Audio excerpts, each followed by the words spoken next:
Hey, Mishawaka sports fans. I'm Shawn Canarecci here with the Mishawaka Network to bring you the Backyard Brawl, a.k.a. Mishawaka versus Penn Harris High School. We're here at Steel Stadium. Beautiful, well, not really beautiful day, but a good day. I have Dylan Baylor next to me right here. He's working the TriCaster. If you see him, don't worry. There's not much going on. Right now, I'm going to throw you to the newscast of this week so y'all can see what we put in there. Oh, and the reason why we're up here in the press box is because there's a 30-minute lightning delay, 10-mile radius of lightning delay. So here we are to the newscast.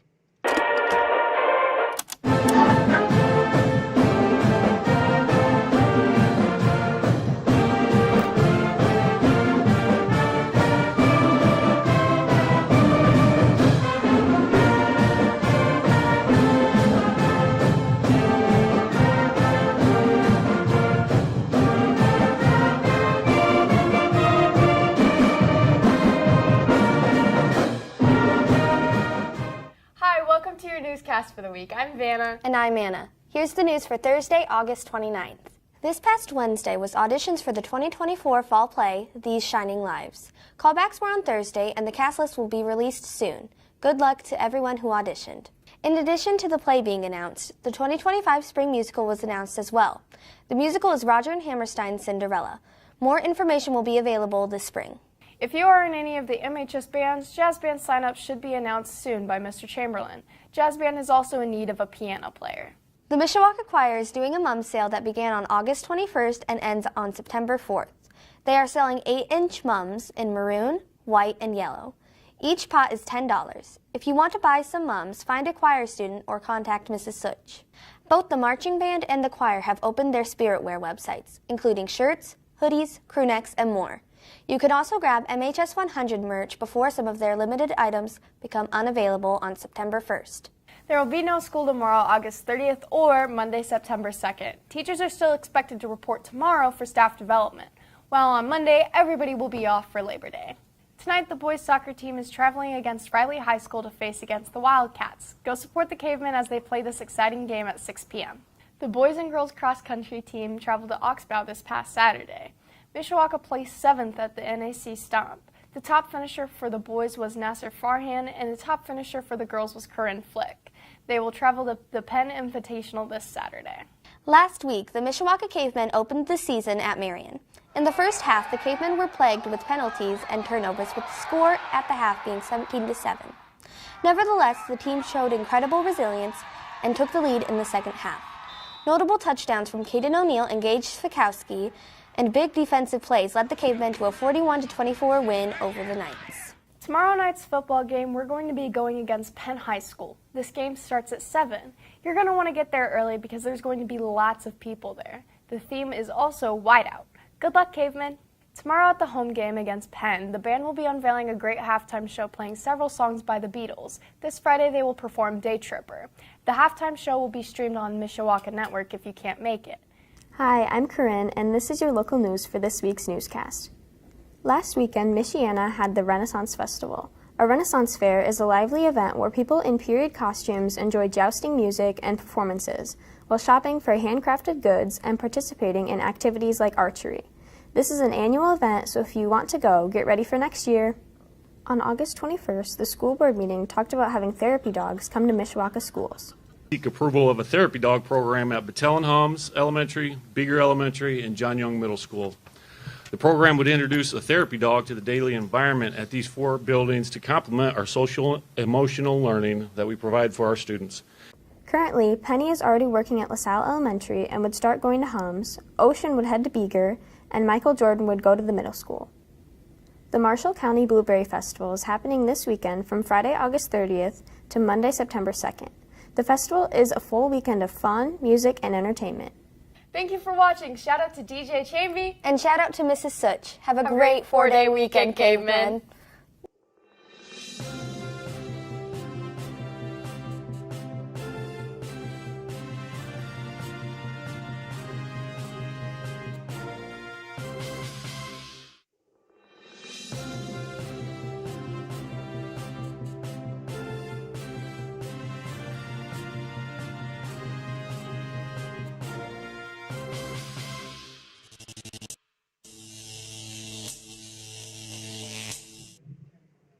great to finally have that Spirit website now.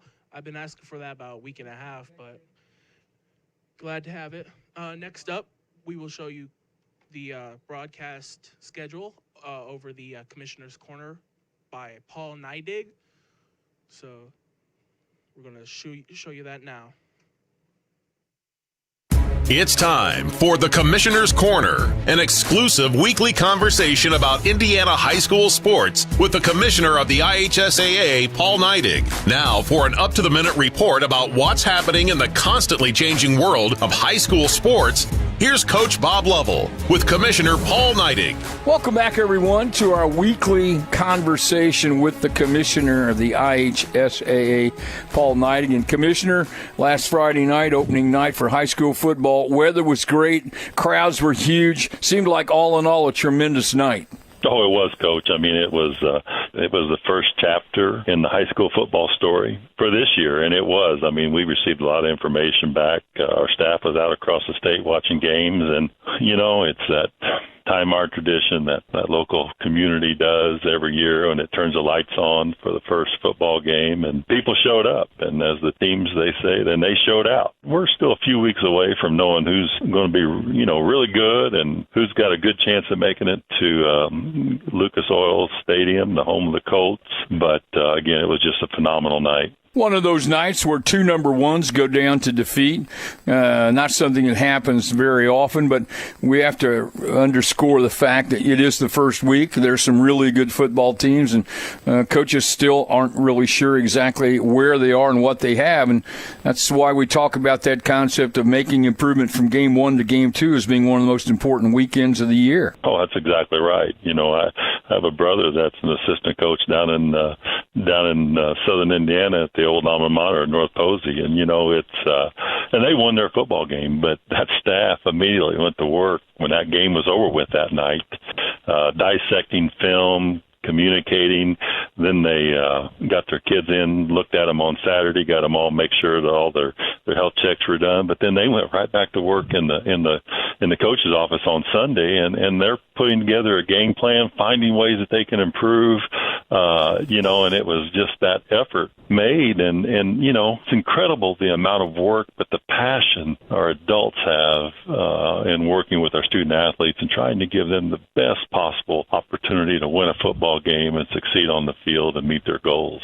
We're talking with the Commissioner of the IHSAA, Paul Neidig, and Paul, something that I paid attention to, and I know you do, but the weather was great, which meant you had big crowds, and the importance of that is hard to underscore, hard to state for people. You know, you're financing an entire athletic program oftentimes off what the revenue from football is. So the better the weather, the more tickets you sell, the more money you make. Those tickets are incredibly important for you to support the student athletes in your community.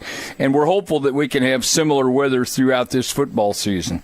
Oh, yeah. I mean, we want to, you know, we're chasing a little heat this week to make sure we keep our kids hydrated and following proper protocols. But, you know, it's going to cool down a little bit towards the end of the week. And, yeah, it is so important for people just to show up and go watch a football game and support. And it doesn't have to be football. It can be anything that's going on at the high school that week, whether it be volleyball or boys or girls soccer. And it's just the purity of high school students participating for their school. And you got to get out there and watch them. And it's fun to watch the game, but it's really about providing resources for schools to develop kids that are going to give back to their communities in many ways through the rest of their lives. And it's just so important. And it all starts with going out and watching the game.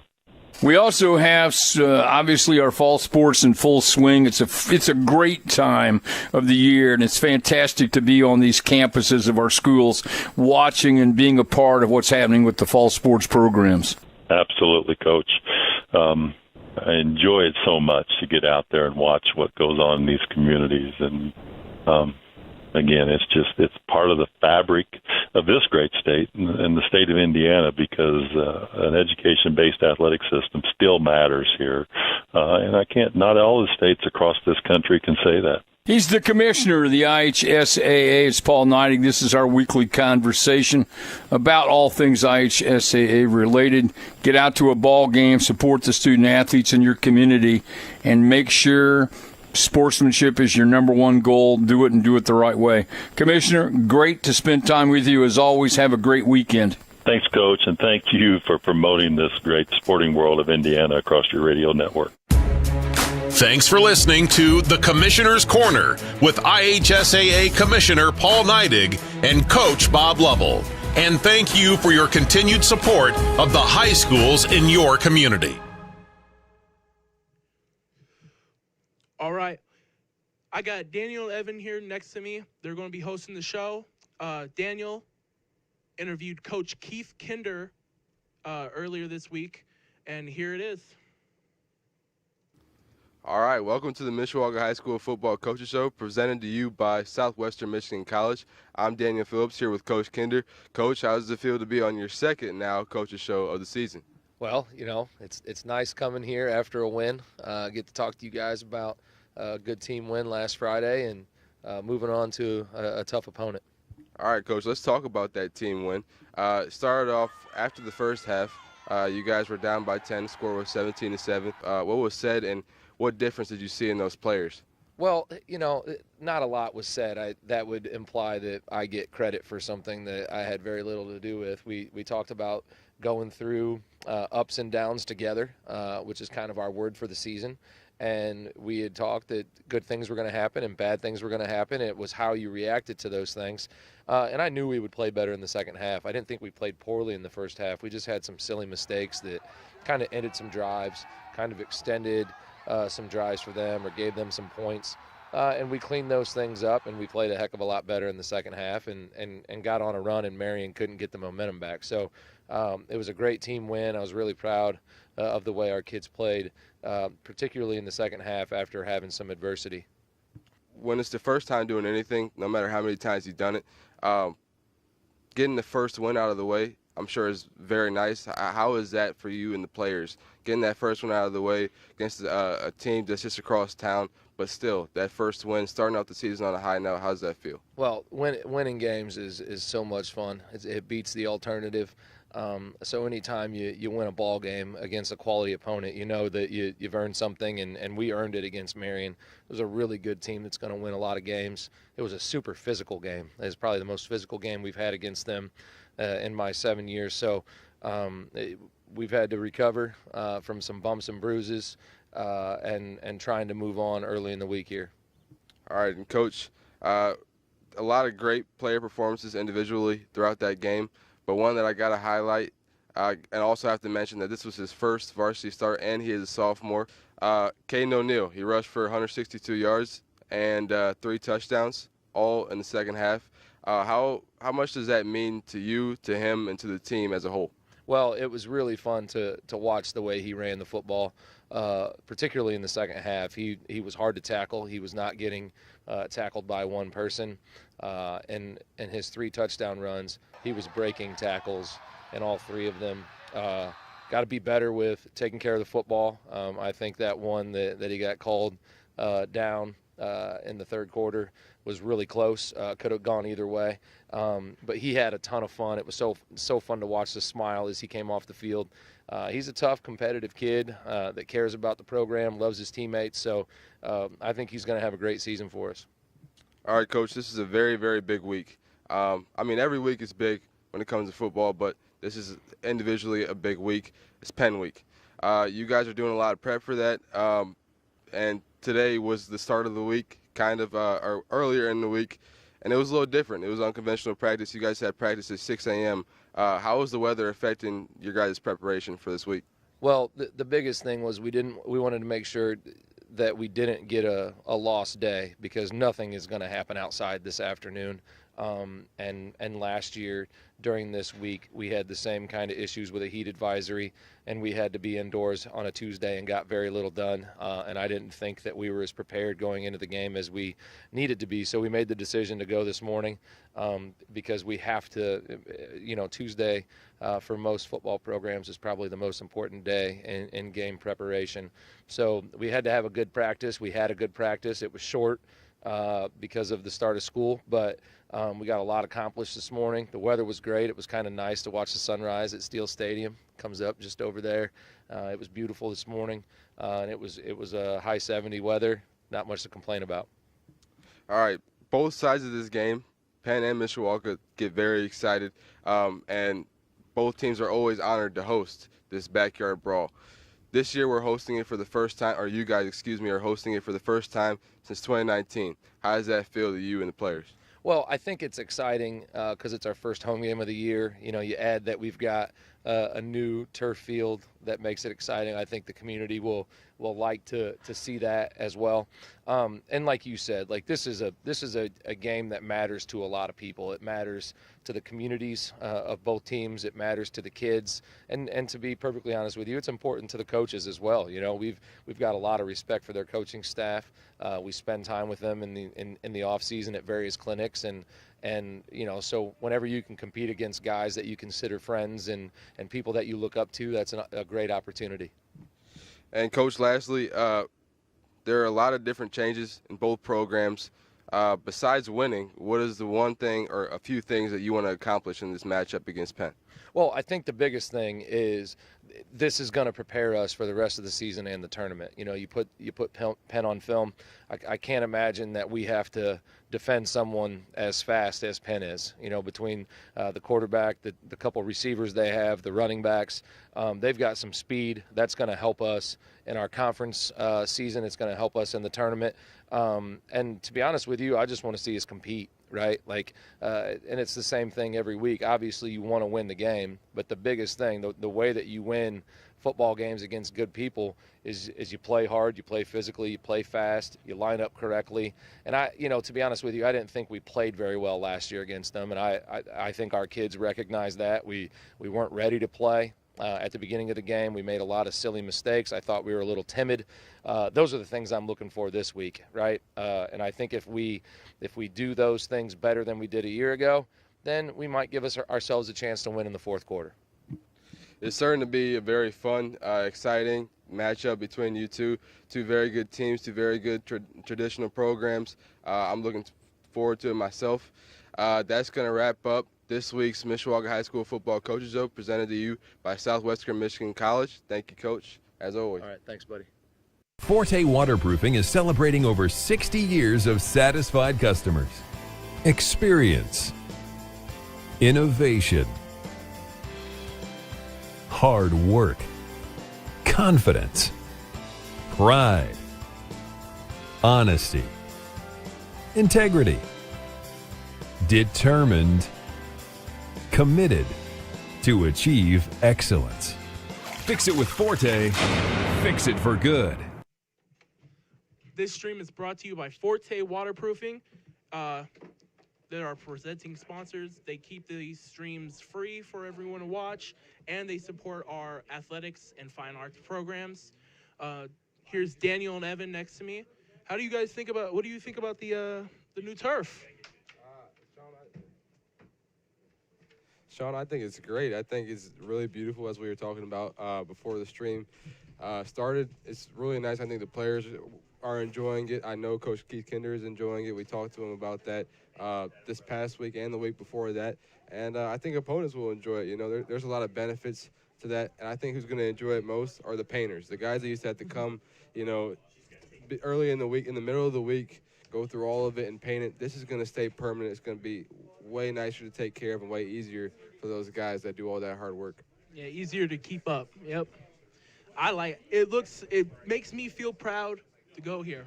That's what it does. It's a beautiful field. What's your thoughts, Evan? Yeah, I think the turf is great.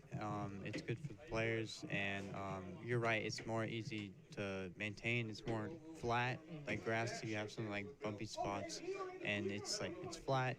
It's good, and the players should like it. The Mishawaka, like, we should be proud of it, and yeah. Yep. So what do you guys think about this football game and how it's going to be set up?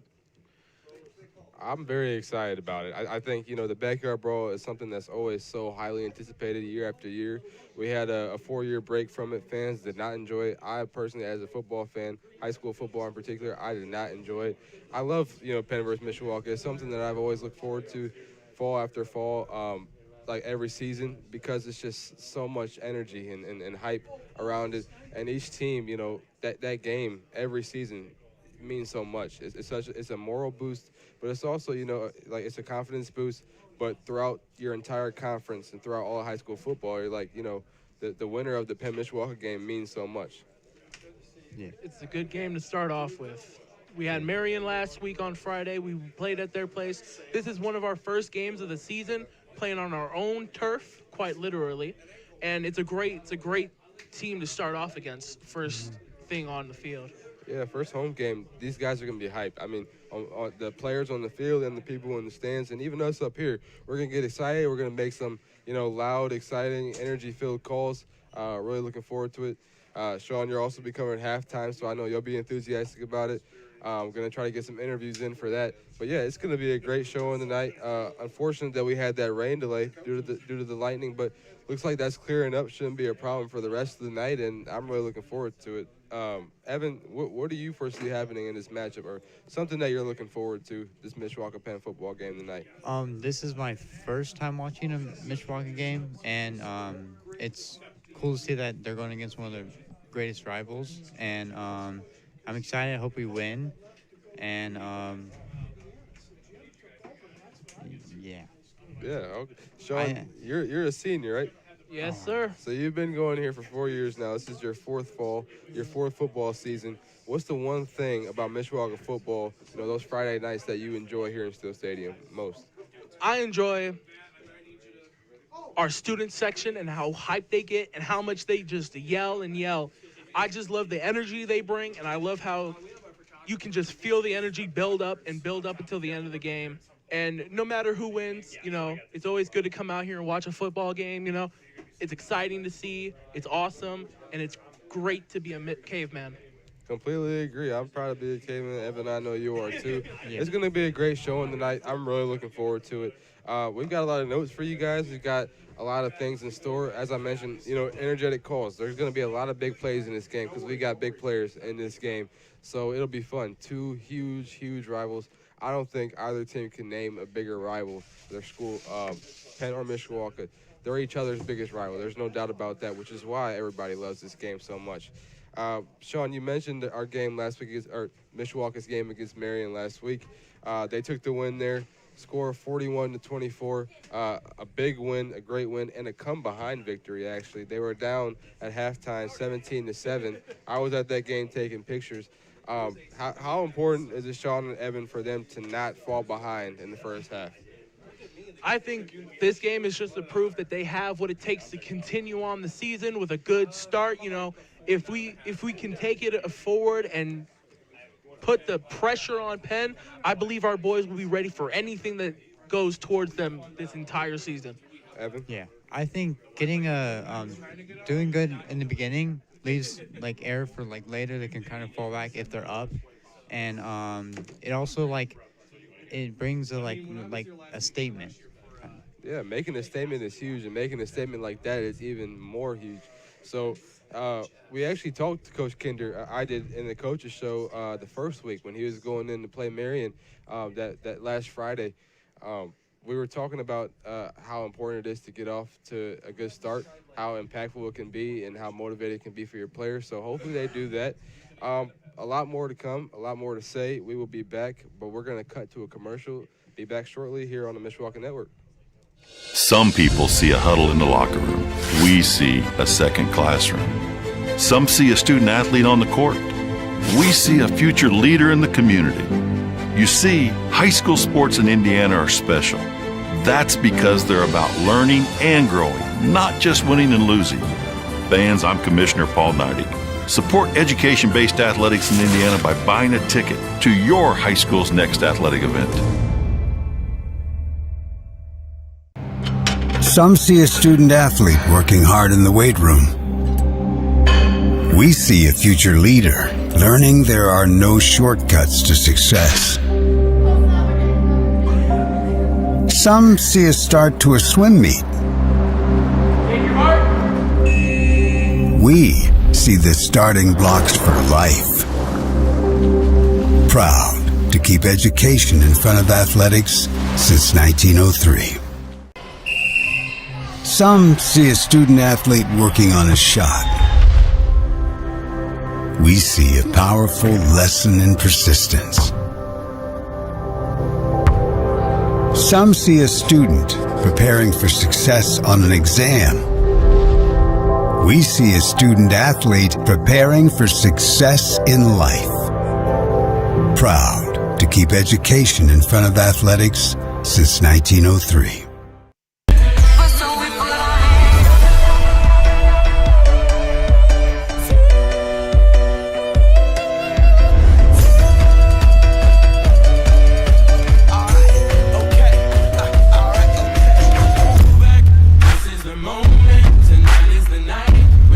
Forte Waterproofing is celebrating over 60 years of satisfied customers. Experience, innovation, hard work, confidence, pride, honesty, integrity, determined, committed to achieve excellence. Fix it with Forte, fix it for good. Welcome back to Steel Stadium. I'm Daniel Phillips here with Evan Lynn. I apologize, Evan. I just realized that I forgot to introduce you when we came on. You guys know Shawn Canarecci was your pregame guy and the guy we were just speaking with a minute ago. So yeah, I mean we've got a great one here, and we want to start it off naming our starting lineups for the night. First, I'm going to go over Penn and then the Penn Kingsmen starting lineup, and Evan's going to give you Mishawaka starting lineup. Let's get right to it. At quarterback, we've got the senior, Kellen Watson, number 3. He'll be number 3 on your screen. He'll be under center for the Penn Kingsmen. At running back, we've got Malachi Evans, also a senior. The two wideouts for two wideouts, yep. For the Penn Kingsmen will be Tayshawn Bardo, number 1, the junior.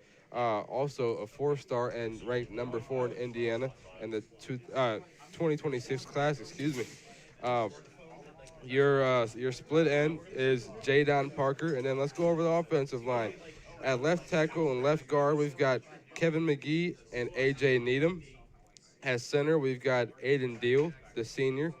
At right guard and right tackle, we have Pat Connery and Brody Brown. On the defensive side for the Kingsmen, we've got starting at corner, the senior, number 2, Peyton Horner. At free safety, also a senior, number 23, will be Joey DePalma, excuse me.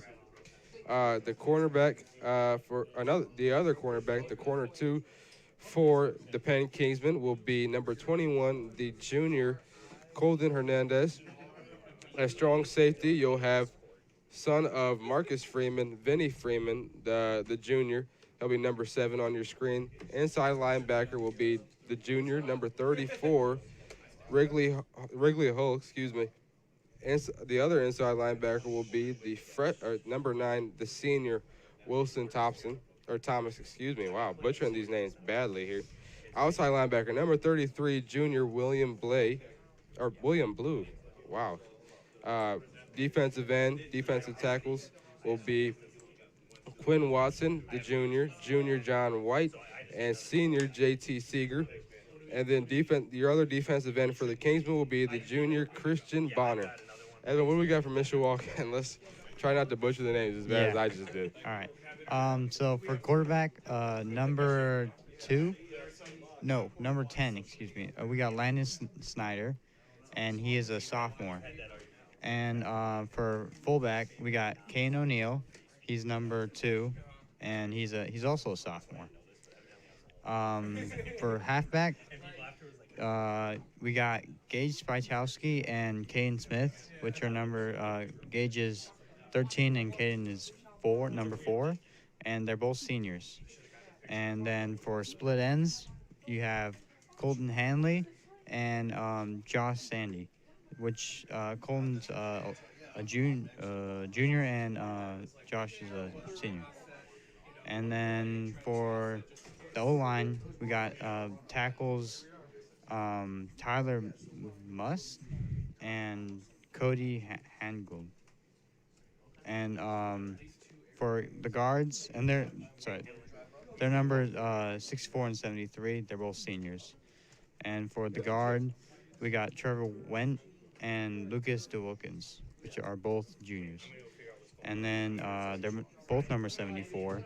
And for center, number 55, he's a sophomore. He's Coley Rosenberg. And then that's the offense.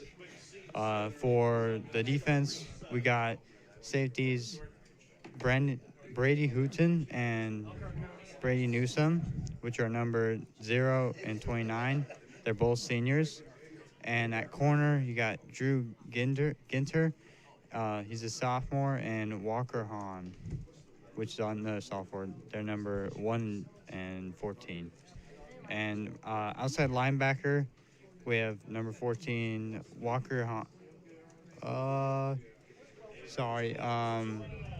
Cannon Putz, and he's a junior. And other outside linebacker, we have Xavier Juarez, senior. For inside running backs. Okay, we got Jackson Snyder and Ken Clemente, and for D-line we got Isaiah Butte, and for nose we have Aiden Hernandez, who's a senior, and Trey Dunning, which is an end, defensive end, number 9. He's also a senior. He's actually in class with us in Mr. Randall's mass media class. So we've got a great group of guys on the Mishawaka side, a great group of guys on the Kingsmen side as well. That's all for your starting lineups. We apologize for kind of, the slow occurrence of those lineups. That process of reading them is kind of tough sometimes with new names and stuff like that. And it's the first game of the season. So don't mind our rust. We'll get over it eventually. We will be back. We're going to take a short break until our band pregame show.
Hey, Mishawaka Network viewers, this is Daniel Phillips and Evan Lynn. We just wanted to quickly mention once again why we're having this delay right now. Why we won't be starting at 7 per usual. Kickoff will not be at 7. We'll let you know further notice until further notice it is delayed. Kickoff is delayed until further notice.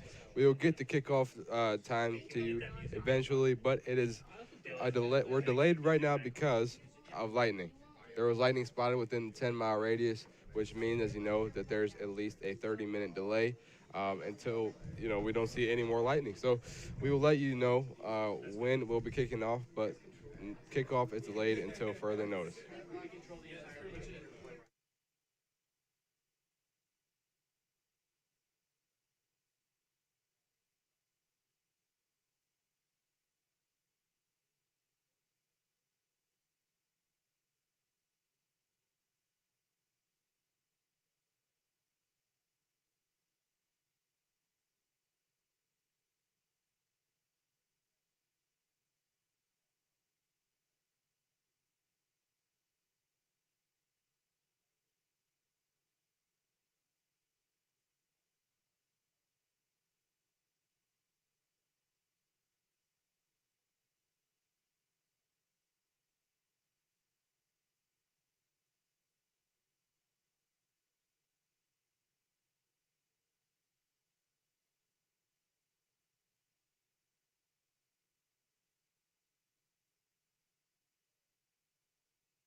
Hello again, viewers. I'm Daniel Phillips here with Evan Lynn, here to bring you news that we are still in lightning delay. We've just received notice that we will be going into another lightning delay.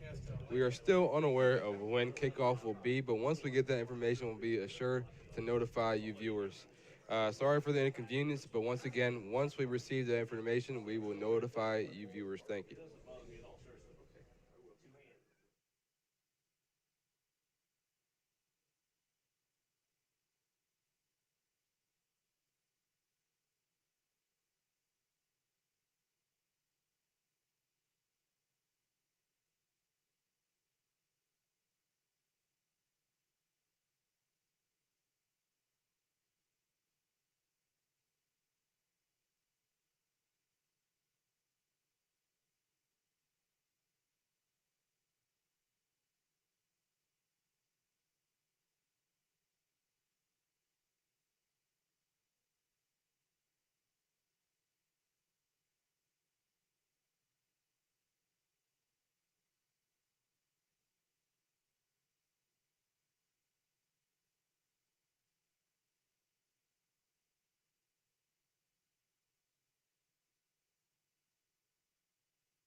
How's it going, Mishawaka Network viewers? This me again, Daniel Phillips, here alongside Evan and Lynn. Got some updates for you. We posted on the Mishawaka Network Instagram account that what the time changes have been. Now we're going to announce it to you guys here on the stream. Players have been back on the field, and audience members have been allowed in the stadium as of 7:06, and kickoff is planned, keyword planned, to happen at 8:06. So stay tuned. We've got about 57 minutes until kickoff is planned to happen. Make sure to stay tuned in, and Evan and I will be back to you shortly with, hopefully, by 8:06 with some Mishawaka Cavemen, Penn Kingsmen football. Evan, is there anything else you want to mention before we head to break again? Nope, I don't think so. Okay, we'll see you then.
Hello, Mishawaka Network viewers. I'm Daniel Phillips, alongside Evan Lynn, here to bring to you this matchup between the Penn Kingsmen and the Mishawaka Cavemen, the Backyard Brawl, if you will.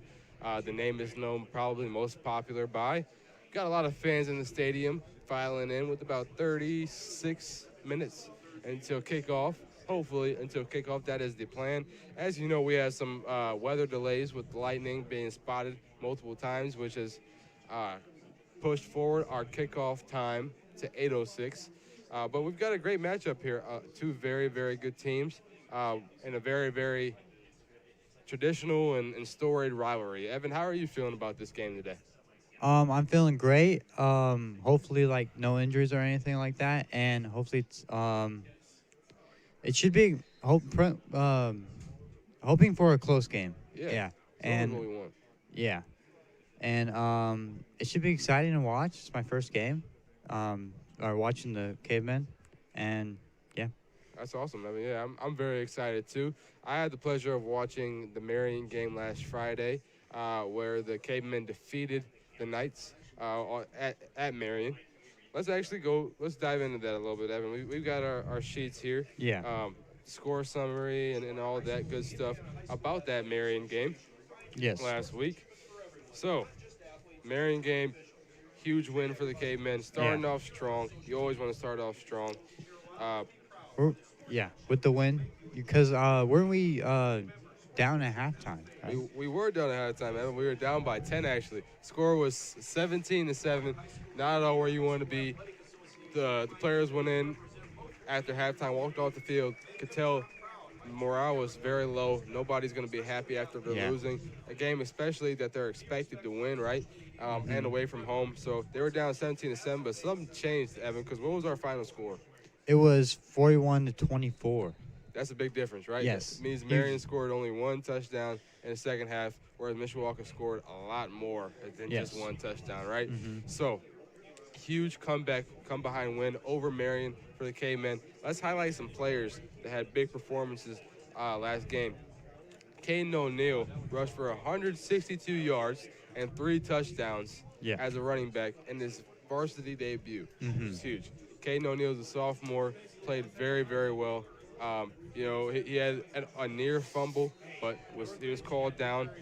Great rushing performance by him. Who else had a big game, Evan? I believe. Got a few guys that had some big games. Gage Spychowski. Yeah. Yes. He had, I think it was 2 touchdowns? Yep, 2 touchdowns. And 47 yards. Yeah, 47 yards on 6 carries. Gage is a senior, and this is his first year playing football, actually.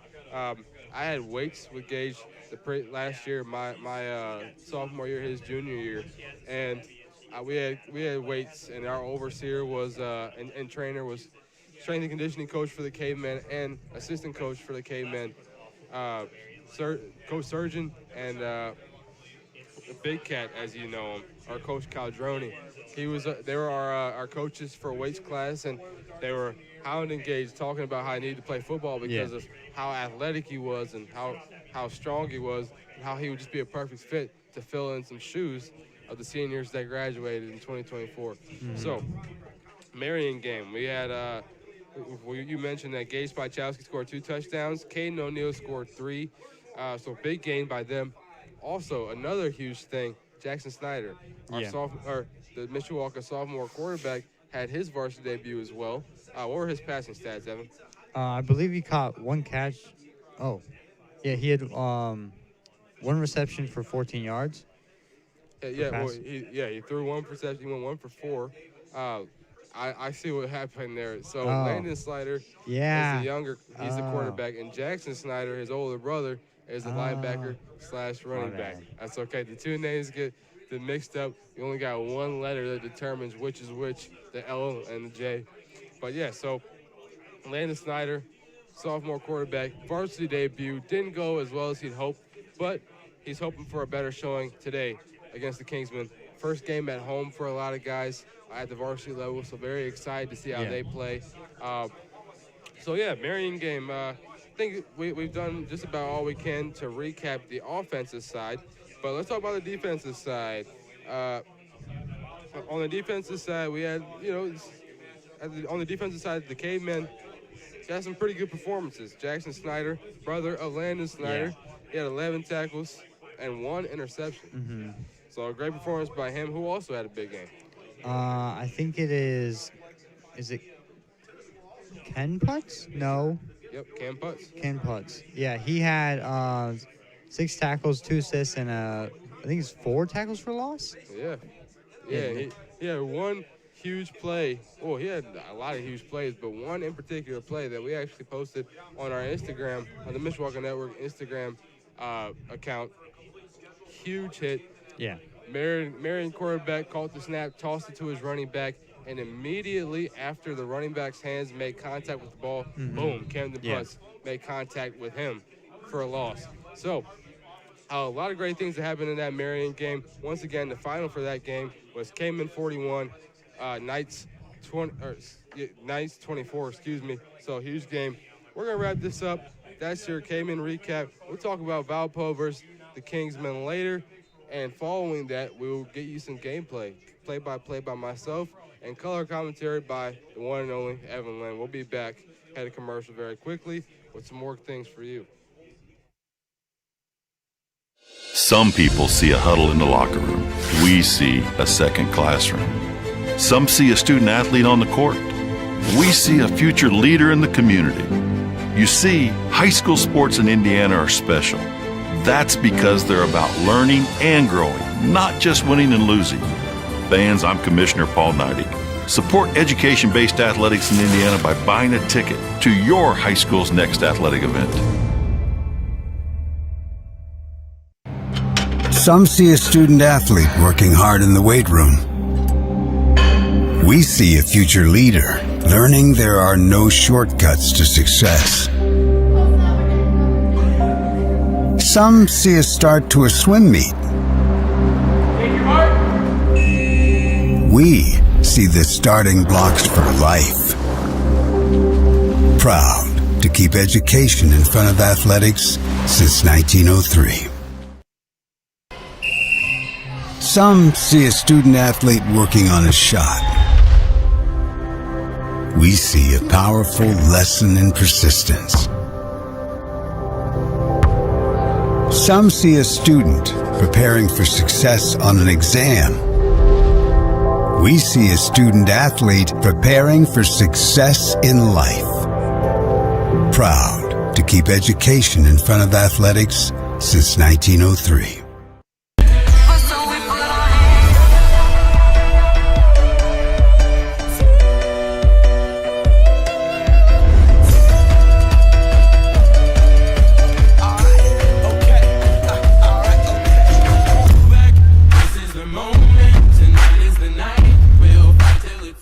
Forte Waterproofing is celebrating over 60 years of satisfied customers. Experience, innovation, hard work, confidence, pride, honesty, integrity, determined, committed to achieve excellence. Fix it with Forte, fix it for good. Welcome back to the Mishawaka Network here in Still Stadium as we see the Kingsmen and the Cavemen are about to kick off for the Backyard Brawl. We see them on your screen scattered all over the field. Penn on their side warming up, Mishawaka on theirs warming up. To your right of the screen, I'm not sure if you can see it, but we've got your future Cavemen to the right. A nice little weekly thing that the Mishawaka School Corporation does, younger kids getting them involved in that atmosphere here at Still Stadium every Friday. So, I got a lot here for you. Aside from football, let's talk about volleyball, Evan. Next week, we've got volleyball versus Warsaw. Actually, before we talk about that, we've got the Mishawaka High School Band on your screen right now. The band has been practicing tirelessly since the middle of summer, actually, just prepare for today and the rest of the season. Mishawaka High School Band is very, very talented. You know any people rather on the band? No, not really. I think I have people that play, I think, trumpet, but that wouldn't count, right? Well, No, that would. There are trumpets in the band. Okay. Yeah. But anyway, you got the band on your screen. Back to the field now. Let's talk about some volleyball. We're talking about that. We've got a volleyball graphic for you, actually. The Warsaw Mishawaka volleyball game will take place on Tuesday next week. Make sure to tune in. We'll be live streaming that here on the Mishawaka Network. We'll have Savannah Saylor and Cam Stokes on the call for that game.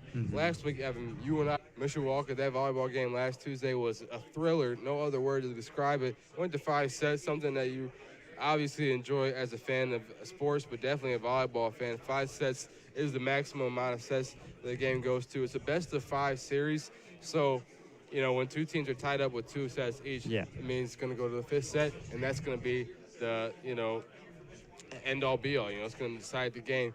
And Mishawaka ended up coming up on top. Like you said, teamwork was a huge, huge thing, huge factor, determining factor in Mishawaka's win on Tuesday.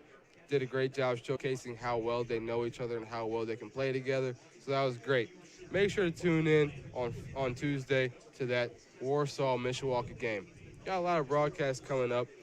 This probably being our biggest right now. I think after that Tuesday broadcast, we're not going to have many for a good amount of time, but we're going to show that broadcast schedule very soon to you, just so you know what we've got coming up for you on the Mishawaka Network. Now, we got about 24 seconds around until it's game time. Kickoff will occur at 8:06 approximately. Very excited for that, Evan. Let's recap. We recapped the Marion Penn game. Or Marion Mishawaka game, excuse me. Now let's talk about that Penn Valpo game. What did you see as we were watching film on that game, Evan? It was a very close game and a lot of offense. It was a high scoring game. I think it was 49-42, Penn, and a lot of scoring. There was some good rushes and some good pass plays. I think the Penn quarterback, he had 4 rushing touchdowns, 3 passing touchdowns, and the quarterback's name was Kellen Watson. I know he's fast, and he ran a pretty good 100-meter dash, right? Won 3rd in state, was it? Yeah, he placed 3rd in state with the 10.84 100-yard dash time, which is insanely fast. Yes, he's really quick. And they have a wide receiver, right? That was really good. Number 1, he had 1 touchdown. Yeah, number 1 wide receiver for the Penn Kingsmen. What's his name, Evan? Tyson Bardon. Tayshawn Bardo. Yep, that's right. Tayshawn Bardo. We got some notes on him because he's a very, very good player. He's got a 3-star rating as a player. He's number 4 recruit. He's the number 4 recruit of the 2026 class in Indiana. He's got teams after him like Vanderbilt, Louisville, Ball State, just to name a few. So very talented wide receiver. We just mentioned Kellen Watson, very fast guy. You said he had 3 passing touchdowns, 4 rushing touchdowns, 7 all-purpose touchdowns. Is insane, and at any level of football, right? So very big game by Kellen Watson. Tayshawn Bardo had 1 receiving touchdown as far as we know. Good game by him. So, a lot of great stuff going on here. We got about 22 minutes until kickoff. But, let's keep covering these 2 teams, these 2 very, very good teams. Let's talk about some more about them. We already covered the last week's games that they had. Penn versus Valpo, Mishawaka versus Marion. We went through that. Let's talk about some of the players a little bit more. We talked about Kellen Watson. We talked about Tayshawn Bardo. But let's talk about some of the players. We mentioned that Caden O'Neal had a big game, right?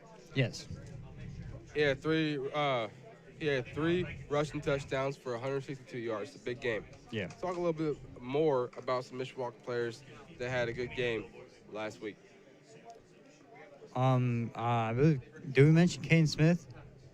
Not at all, actually. Yeah. Okay. What about Caden Smith? He had 5 rushing attempts for 51 yards, and his longest was 18. That's, I believe, like 10 yards a rush. That's like really good. It is. And another one,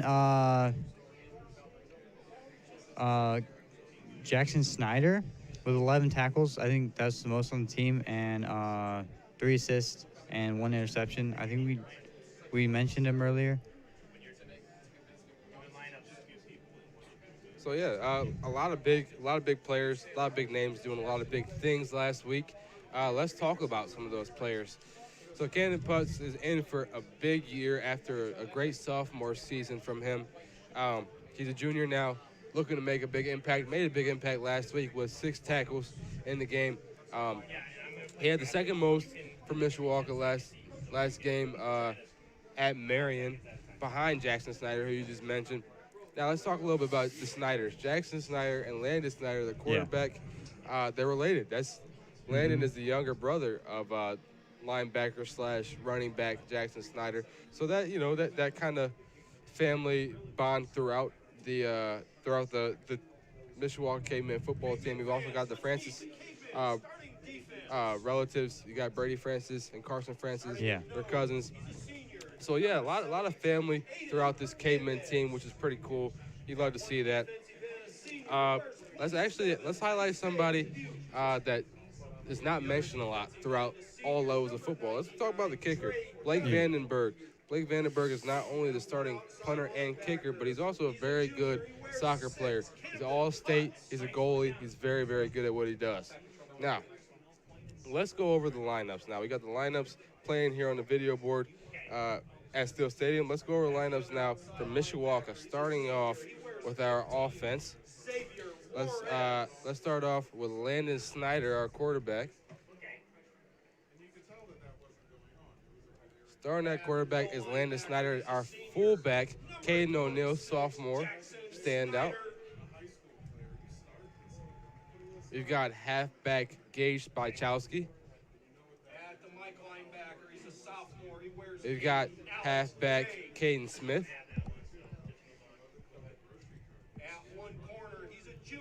We've got wide receivers Josh Sandy and Colton Hanley.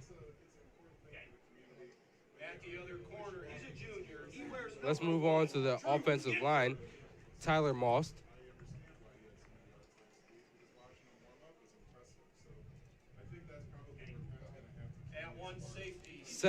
Our other tackle on the offensive line, Cody Hagland.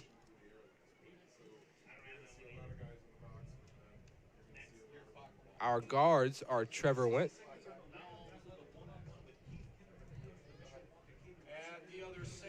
And Lucas DeWilkins. And rounding out our offense with center, Coley Rosenberg. Evan, can you give us our Cavemen defense? Yeah. So for safety, we got Brady Hooton. For our others,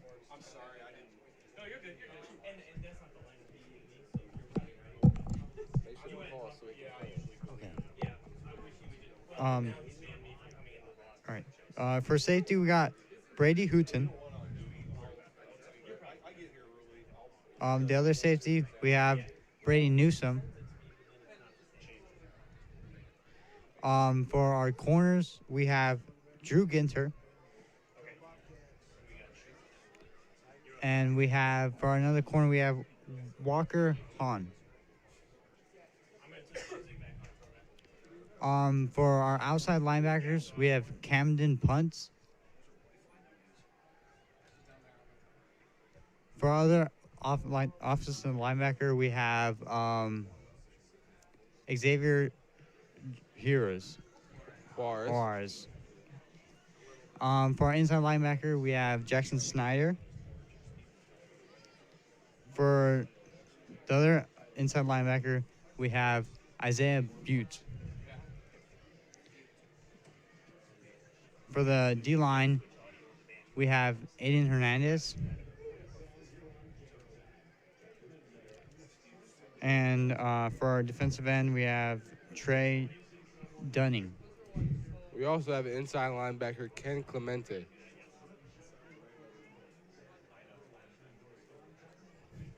Now, unfortunately, we don't have any graphics for your Penn Kingsmen lineup, but we're still going to go through it very quickly.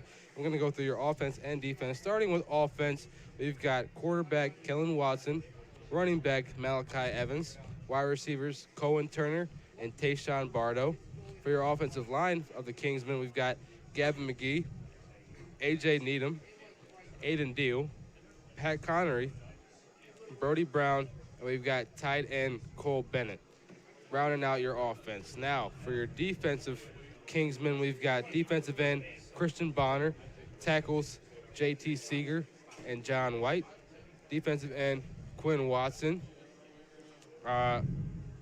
inside linebackers Wilson Thomas and Wrigley Hull, outside linebacker William Blue, strong safety and son of head coach Marcus Freeman, we have Vinny Freeman, corners Colden Hernandez and Peyton Horner, and we've got safety Joey DePalma. At kicker, you've got Dylan DiDario, and that is your Kingsmen lineup. We're going to head to a break, or actually we're going to head to our Mishawaka Band, and we're going to take a second to be silent so we can give our band the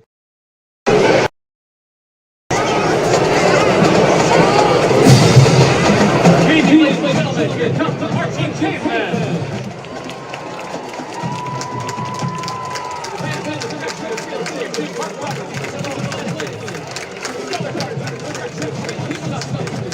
Our dance team is led by Sarah and Snatch. Our drum major is Greg Van.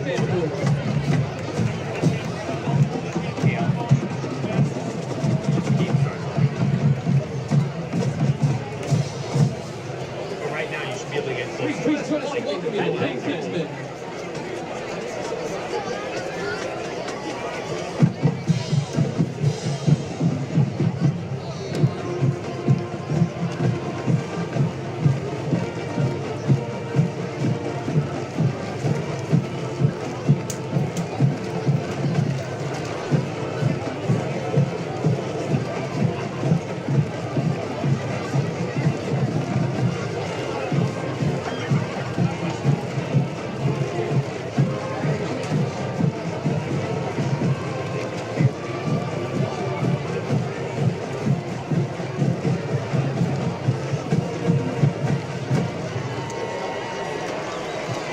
Now prepare your feet for the Mishawaka and the Mishawaka fight song.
For the playing of the national anthem.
Band, pretty cool. Yeah, a great thing that you see every home game. We're gonna play a short video for you very quickly.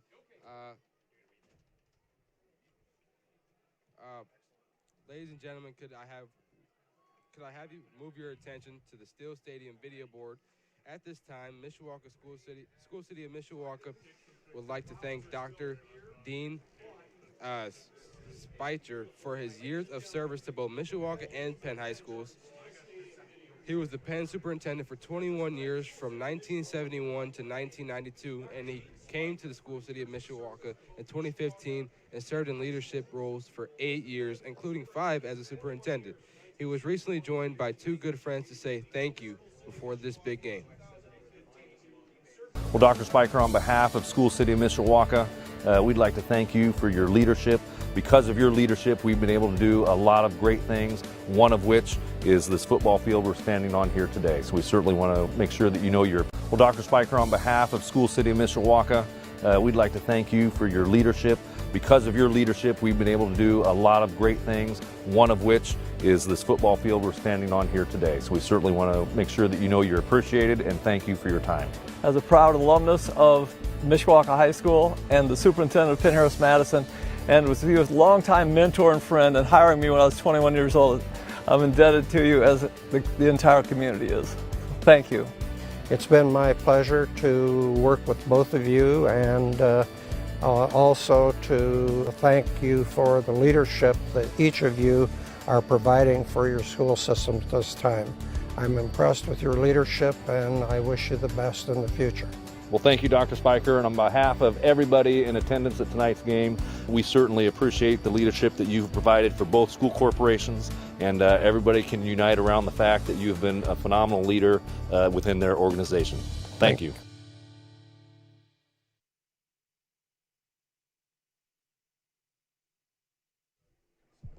Welcome back to Steel Stadium. Here, I'm Daniel Phillips, here alongside Evan Lynn. Very shortly, we're going to play for you a hype video, actually made and edited, voiceover, everything by me. Hope you guys enjoy. It should get you excited for this Backyard Brawl. Hope you enjoy. You can't talk Indiana high school football without mentioning the Backyard Brawl.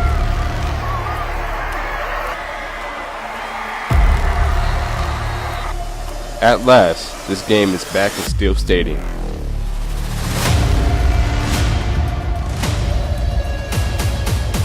New faces, new field, same rivalry,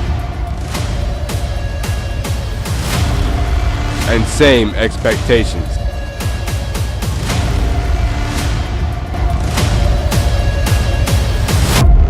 Mishawaka, Penn, for the Backyard Brawl tonight.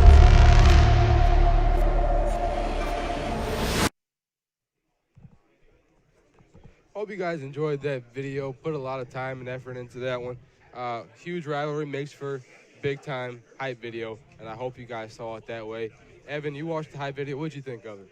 I think it was great. It had a lot of good stuff in it. It was really, man, I'm messing this up. It was really, it got me into good spirits, and it was like motivating, and it showed what the Cavemen are capable of, I think, and awesome. Yeah, I'm glad you liked it. And I hope everybody else did too. If you were watching, I hope you enjoyed it. If you're watching this game back and you were in person here and you watched on the video board, which will be playing shortly, I hope you enjoyed it when you were here. But yeah, put a lot of time and effort into that one. Huge rivalry. So wanted to kind of amplify that and show that in that video, express how important and big it is for both teams. Okay, so Evan, we've got a lot of notes. We spent all week getting ready for this game. Got a lot of cool stuff here. I'd like to highlight our record with Penn. So can you read for us what our record has been against Penn? We're 6-30 against Penn. That includes playoff and regular season since 1994 and 95. Yeah, so that 94-95 season, from then to now, we have a record of 6 wins and 30 losses. So yeah, it hasn't been a great run between the two of us on the Mishawaka side, as they've only won 6 times. But that's all right. You know what? They're looking to change that today. This is one of the big motivating factors for them. They want to make that 7-30 and keep adding wins to that as the years go by and regain that title from them, regain the upper hand over the Kingsmen. If you look on your screen right now, we're facing toward your view right now is the Penn seating. Those are the visitor seats of Steel Stadium. As you can see to your left side of the screen, the far left side, you can see that Penn Kingsmen student section. How's that student section looking, Evan? It is. It's very full actually. Yeah, there's a lot of people that came to support Penn, and Penn's a big school, and they won a lot, and probably pretty confident. Yeah, even for being away. Right, I would think so. I mean, that's why they call it the Backyard Brawl, right? Yeah. Because we're playing. Every time we play them, it's like in our backyard, Mishawaka. Just cross town. We kind of had that with Marion, but if you're a fan of Northern Indiana high school football, you know that Mishawaka and Marion's rivalry is way different than Penn and Mishawaka. There's a lot more personal things that take place in this Penn-Mishawaka rivalry, which is why it has its own name, the Backyard Brawl. That's why I made a hype video about it, because of how intense and emotional this rivalry is. And that's why we've got a packed stadium here. So many people want to witness this. So many people want to see what that outcome is, and they want to see the process that leads up to it. So, as you can see, our football coaches right now, our Kingsmen and Mishawaka football coaches are approaching the sideline right now. You see then the Mishawaka coaches, their staff is walking out to their field, their side of the field.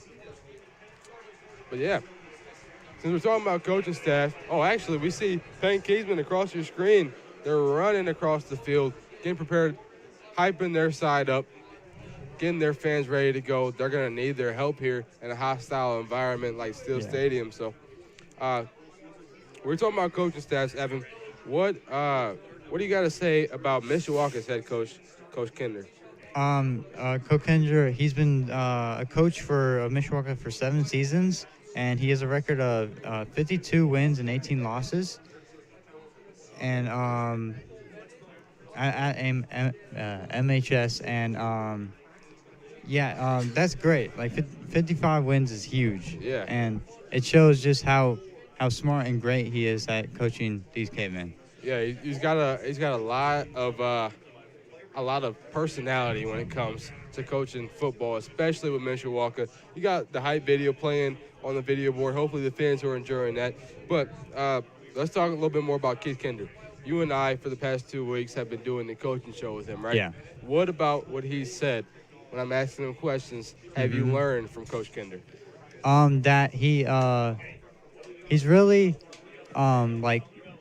confident and kind of humble, and he him and the Mishawaka football team have been worked really hard for the season.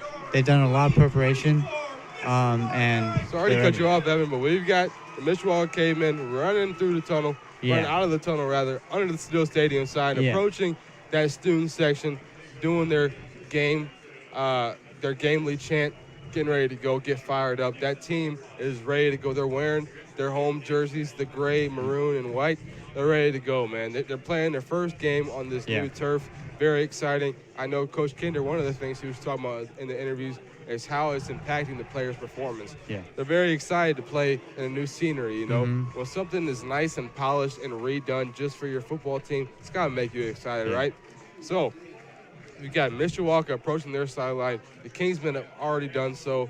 They're ready to go. The captains will be approaching the midfield logo to meet with the head official and go over the coin toss, game's rules today, and then we'll get right to the action. We're 30 seconds away from kickoff. I'm very excited. Yeah. Have we mentioned that it's the first time we've played Penn at home in 5 years? No, go ahead, talk about that. Yeah. It's we've changed conferences, right? We have. And what conference are we in? We are in the North Lakes Conference, and Penn's in the North Indiana Conference. And basically that kind of messed up the schedule for a couple years, or made it weird so that we didn't. But I think we played them last year at their stadium, and then they're back here this year, which hasn't been done since 2019. Yeah, it's been a while. Yeah. Cavemen fans have been awaiting this date for 5 years, as you mentioned. As we can see, we've got our crew out there filming those captains, meeting with the head official. I think this part of the game, this part of pregame is very important because you're going over the rules. The officials are talking about how they're going to officiate this game, which is always fair. Yes. And, you know, they're going over the rules of the game. You know, you would think, well, they're hearing this game after game. We've seen many times on every level that sometimes players need a reminder of what they need to do and not do throughout the duration of the game. Yeah. Coin flip will happen. We're not going to be sure of who's going to win the coin toss until we see them lined up. But this is this just shows how close we are to Mishawaka football at home in the new and improved Steel Stadium is. You see the captains running back to the sideline, those players getting excited. Let's go over and talk about who we've got on our Mishawaka Network crew tonight. You've got myself and you. We've got Dylan Baylor alongside us running the TriCaster, switching the cameras and making our jobs easier. We've got Cam Stokes down there as our photographer. We've got a new kid, Ryan Ecker, the sophomore, just kind of walking around and understanding, you know, the different aspects of Mishawaka Network and the different aspects of a sports broadcast. And we've also got Shawn Canarecci, who we introduced you guys to earlier with this pregame show. And don't worry, if you're missing Shawn right now, you will see him again at halftime for his halftime show, recapping this game, going over scores around the area, and more. But it looks like we're not sure who's won the toss, but Mishawaka will receive first. You got Brady Newsom and Jackson Snyder, it looks like Gage Spychowski back there to receive the kickoff. But yeah, having that, we're already hearing fans getting loud. What are you most excited about here as the kickoff and the game is about to be underway? I think that we get the ball first, so that I think this is a great opportunity to make to score some points to make a statement. Gage Spychowski's going to bobble around the football, find some room, open field, and he's going to get wrapped around and brought down just past the 20, around the 21-yard line. A great kick return for the Cavemen. Yeah. You were just talking about getting off to a first start. The Cavemen want to go off to a good first start, right? They did it right there. Yeah. 21-yard on the kick return is exactly where you want to be. Yeah, and I mean it's decent field position, you know, around the 20-25-yard line, and also him not getting the ball quickly, that could have gone way worse, and he did a great job. Mishawaka will set up in pistol formation as they're at the 23-yard line. Jackson Snyder under center. Brady Newsom in motion, hands it off to Caden O'Neill, who gets met by the defensive line right away and looks like tackled for even a loss, if not right at the line of scrimmage. Definitely no gain on that play. They're going to mark it right at the 23 as it was on first down. So excuse me. So it would be 2nd and 10. Yeah, that was it was a tough start to the drive, but hopefully they can get something on second down, and good stop from Penn. Once again, quarterback Jackson Snyder is going to be under center in motion. Looks like he's going to keep it, and he's going to rush just past the 30 for about 7 yards gain. Yeah. Landon Snyder, excuse me. I was just messing up just like you were earlier, Evan, with the Snyders, Yeah, the two Len, brothers. Yeah, he did a great job finding that hole, getting the 7 yards, I think it was, and third and manageable. Yeah. So, yeah, let's keep it going. We were just talking about how Landon Snyder didn't have a great showing in his varsity debut against Marion last week. He's trying to improve upon that right now with that 7-yard gain as he takes the snap, hands it off to Caden O'Neal, who is stuffed in the middle of the defensive line. Looks like he got that first down, and the field marker is going to read it as... Looks like it will be a first down for the Cavemen. Yeah. First down of the game, first down of the season at home. How do you think they're feeling right now, Evan? I mean, getting the first down is great. You know, you get a fresh new set of downs and a better opportunity to push the ball down the field. Right. Caveman offense set up at the 33-yard line. Landon Snyder hands it off to Caden O'Neal, gets wrapped up right at the line of scrimmage for a loss. 97. So, yeah, 97, great stop, and tough for the Cavemen, but hopefully we can see some better blocking. And yeah, it looks like that was Quinn Watson, brother of quarterback Kellen Watson for the Kingsmen on the stop there. The junior. They're down in distance. It is 2nd and 11. The Cavemen, are looking to bounce back. Handoff to Caden Smith, who's going to get the first down there. He's the ball carrier, gets it done there. Great run by Caden Smith, the senior. Yes, that was a great run. He had an open lane, great blocking, and he was so close from going, like, almost. He was almost at the open field. Excuse me, it's actually going to be 3rd down and 4. I need to pay attention to the markers. Really? You're going to have to excuse Evan and I. This is our first time doing this. Some rest, but we're going to knock that off for you as soon as possible. Forgot about the loss. Pistol formation for the Cavemen. In motion. And looks like Landon Snyder is going to keep it again and get that first down. 3rd and 4. He's going to reset the downs. Landon Snyder, the sophomore quarterback, trying to get it going here on the running end for the Cavemen. Yeah, that was a great play. Like a lot of defenders really believe it was a pass on a running back. He got to the outside and had a great. I believe he got the first down, right? He did get the first down. Cavemen really looking to get off to a good start here against the Kingsmen. They know how explosive they are. Motion engaged by Chowski. Landon Snyder's going to keep it again. Dive through the middle. Met by a lineman, but not after getting all the way to the 48-yard line. Yeah. I don't blame him for keeping it again. I mean, it worked, and he's probably going to do that a lot this game. And it was a great job. He found an opening in the defense and took advantage of it. Yeah, as they say, Evan, if it ain't broke, don't fix it. Landon Snyder's going to keep holding on to that ball as long as he can, as long as it keeps working for this Cavemen offense. A 5-yard gain makes it 2nd and 5 for the Cavemen. Landon Snyder under center again in gun formation. Motion Caden Smith. He's going to keep it, looks like. Oh, actually, he's going to keep it and get up and then get put back down.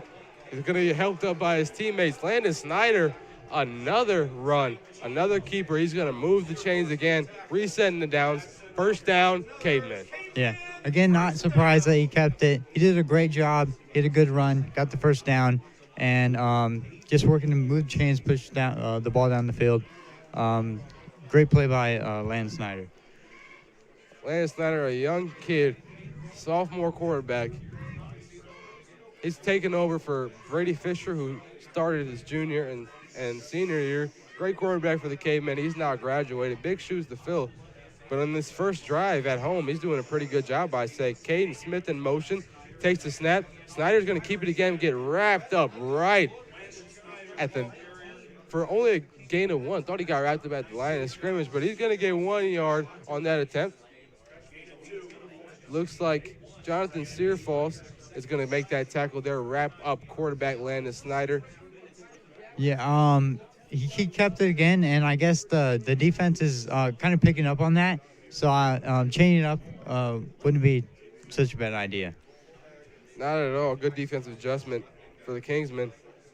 Looks like they're in gun formation again. Landon Snyder motion Kane Smith. He's going to keep it. He's going to throw it, air it out.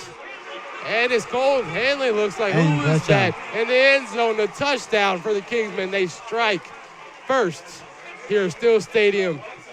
Touchdown, Mishawaka. Your score is 6-0. That was a great play. I mean, he was wide open. I mean, he was down. The ball was a bit underthrown a bit, but it was a really good pass, good read, and a huge start for the Cavemen. Josh Sandy is going to get the touchdown there on the reception. What a great play by the senior. Huge play. Soccer player and kicker and punter for the Caveman, Blake Vandenberg. He's going to try to knock in that point after touchdown.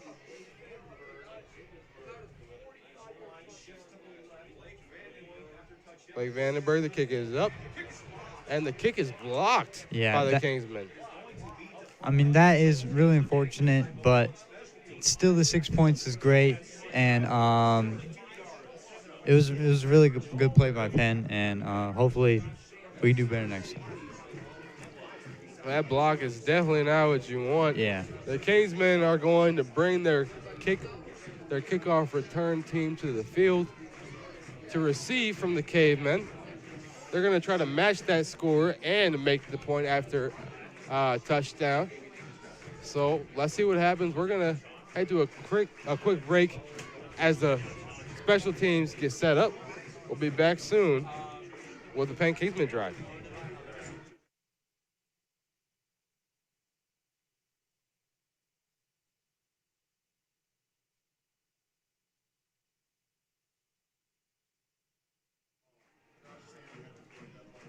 We're back here at Still Stadium fairly quickly, as I didn't get to the commercial break soon enough, but we're going to work on that.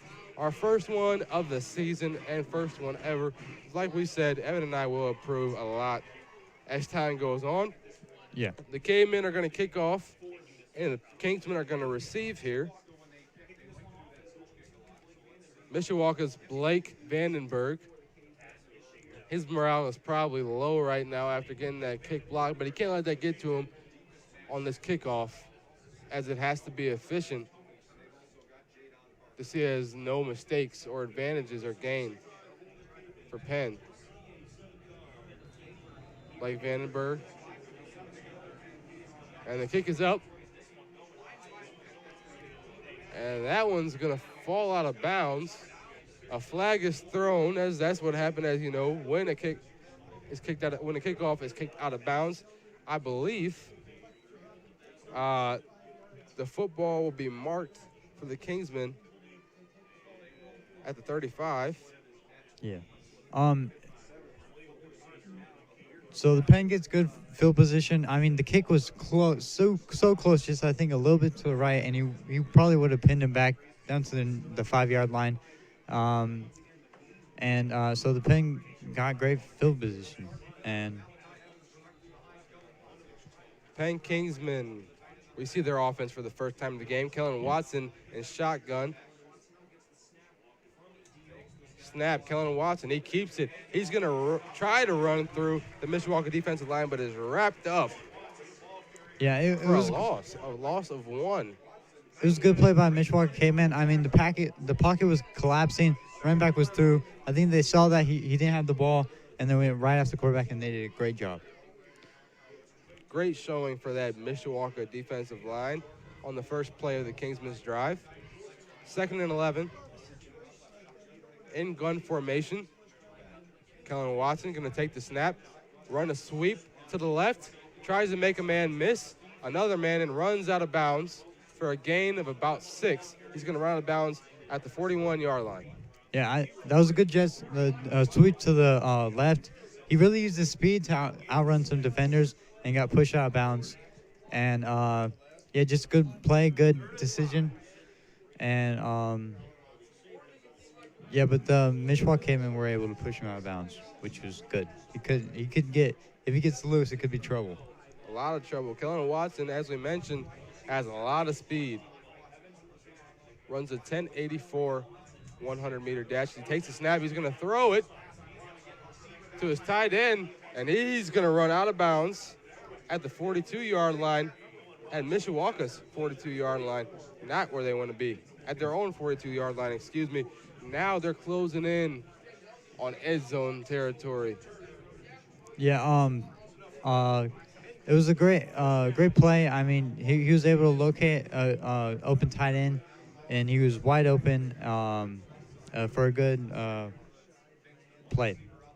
Looks like that was wide receiver Cohen Turner, number 4 for the Kingsmen, as he takes a snap, and it's going to be tackled. That's Malachi Evans at the 40-yard line for a 3-yard rush, excuse me. Yeah, following the big catch, a 3-yard rush, pretty good start to the new set of downs, and they're really pushing the ball down the field. That was Trey Dunning on the tackle for the Mishawaka Cavemen. Kellen Watson. Penn is in pistol formation. 2 wide receivers on the right and bunch. He's going to hand it off to Malachi Evans, who's going to get wrapped up early, but not after gaining 3 yards on the rushing attempt. It's going to be 3rd and 4 for the Kingsmen. Yeah.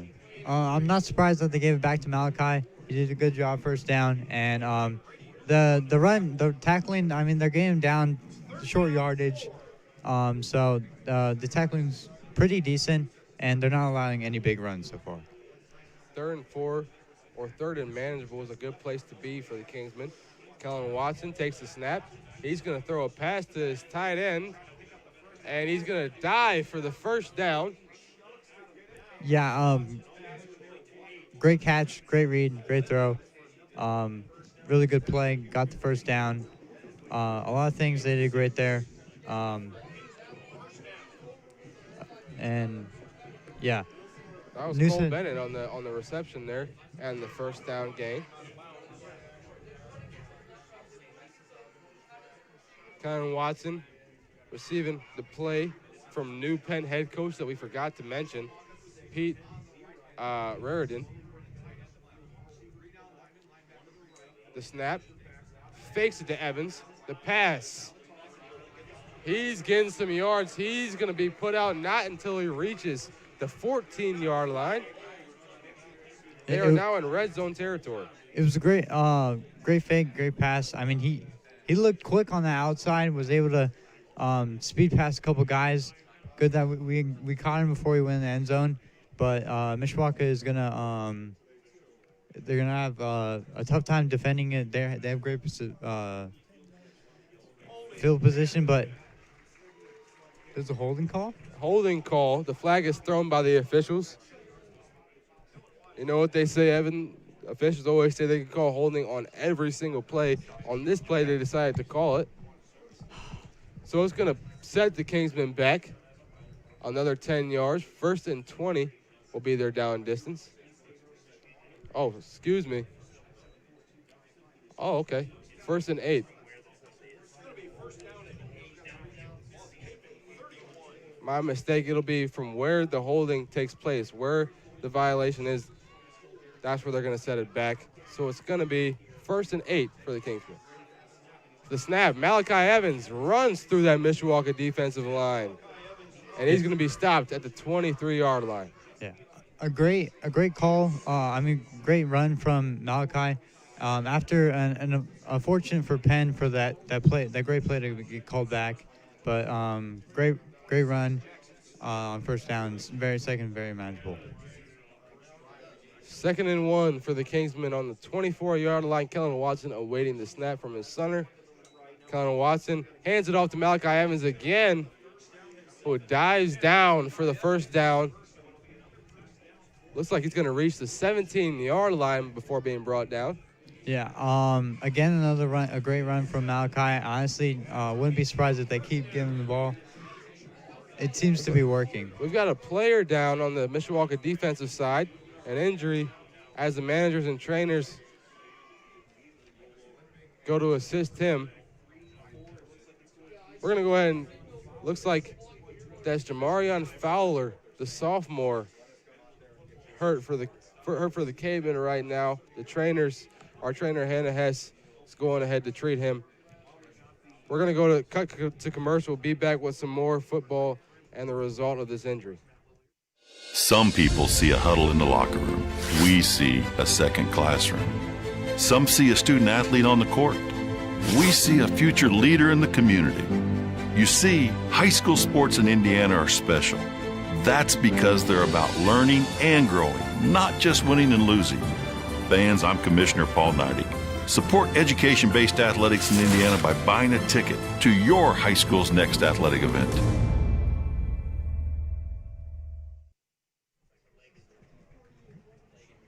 Welcome back to Steele Stadium. Looks like that injury was a leg injury. Hopefully Fowler will be okay soon. We're going to get back to play here. Your down distance is 1st and 10. Kingsmen on the 17-yard line, which means they are in red zone territory. They're looking to score here, just like every team is when they're in red zone territory. Kellen Watson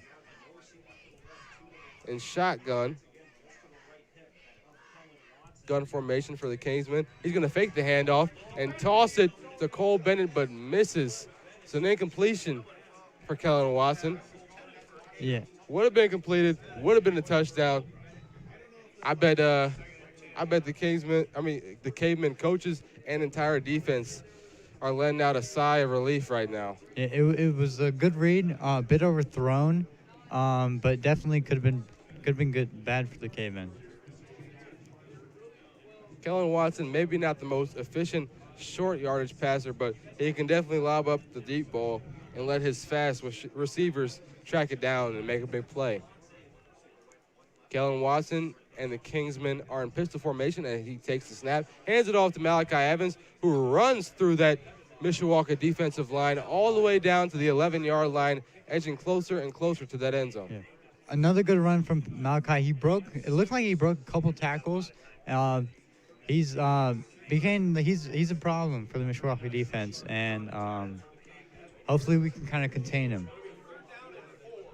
Looks like a player got switched out, subs in. They're in the red zone, so see. Kellen Watson and the Kingsmen are in gun formation. Cavemen has one high safety shell. Watson, the sweep, outside left, tackled in the backfield. 15-yard line, a 4-yard loss for the Kingsmen. Fourth down. Yeah, that is a huge for the Caveman defense. Yeah, he looked like he got slipped up and just swarmed back there, and really bad momentum for Penn and great for Mishawaka. If they can hold them to a field goal, that'd be amazing. That is ideal for the Cavemen. Once you go from, looks like they're going to go ahead and kick the field goal now, so they are going to hold them to a field goal. Let's see if they make it or if Mishawaka returns the favor and blocks this kick. Oh, fumble. And he's going to try to get it off, but he's tackled, and that's going to be a stop on special teams for the Cavemen. Cavemen are going to receive the ball again. We got a replay on the screen here. Let's take a look at this. The holder just loses control, tries to regain the play, and results in an incompletion. Saw that replay there. Not what you want to happen. Now Mishawaka's going to get the ball back. Score still 6-0. We're going to cut to commercial and watch the Cavemen receive. Actually, we're going to keep it going here as they're going to move faster than we thought. Yeah, you don't see stuff like that a lot, and so because that fumble occurred and it was on special teams, obviously I do know this, I promise, but there's going to be no kickoff. It's going to be like a turnover on down, right? Yeah, makes sense. Landon Snyder under center. Kane Smith in motion, hands it off to Caden O'Neal, who's going to run through tackle and another all the way until he's chased out of bounds at the 34-yard line. What an explosive run by O'Neal. Yeah, really good run is what they need to start off this drive. And good blocking, a lot of good blocking. He was able to maneuver his way down the field and get to the outside. And I think he made a couple guys miss, and just a great run overall. Breaking tackles like he did all last Friday night. Caden O'Neill, a 17-yard run, sets up the Mishawaka Cavemen at the 32-yard line. 1st and 10. Exactly what you want to happen, Evan. Building off that momentum of the fumble. Keeper by Snyder. Snyder's going to run through the entire Kingsmen defensive lineman. Nobody can catch him until he's finally caught at the 14-yard line. What a play by the Cavemen. Yeah, that was huge. Really, really big play. We're going to get the replay here. Watch this. Watch how he just, that defensive line just folds, and he runs through that hole, explodes through it for a huge, huge gain, resetting the chains all the way down the field in the Penn Kingsmen territory and into red zone territory. Exactly what you want to happen. 2 plays, and they're already on the 11-yard line. Huge. In motion. And there's going to be a flag on the play. Looks like maybe a false start, and it will be a false start. Cavemen. Not at all what you want to happen. Yeah, after a big play. But, I mean, they have great field position, and they should be able to have a good drive. I mean, are they in goal? They're just right outside of the goal line, right? Yeah, they are in red zone territory. That's just going to back them up. They're just going to back them up now. Was it 5 yards? 5 yards on the false start. 1st and 15. Yeah, but this is the start the Cavemen needed. Huge run by Lynn and Snyder. Lynn, yeah. And that's going to end the end of the first quarter. We're going to head to a break and bring you the second quarter shortly on the Mishawaka Network. Forte Waterproofing is celebrating over 60 years of satisfied customers. Experience, innovation, hard work, confidence, pride, honesty, integrity, determined, committed to achieve excellence. Fix it with Forte, fix it for good. Some see a student athlete working on a shot. We see a powerful lesson in persistence. Some see a student preparing for success on an exam. We see a student athlete preparing for success in life. Proud to keep education in front of athletics since 1903.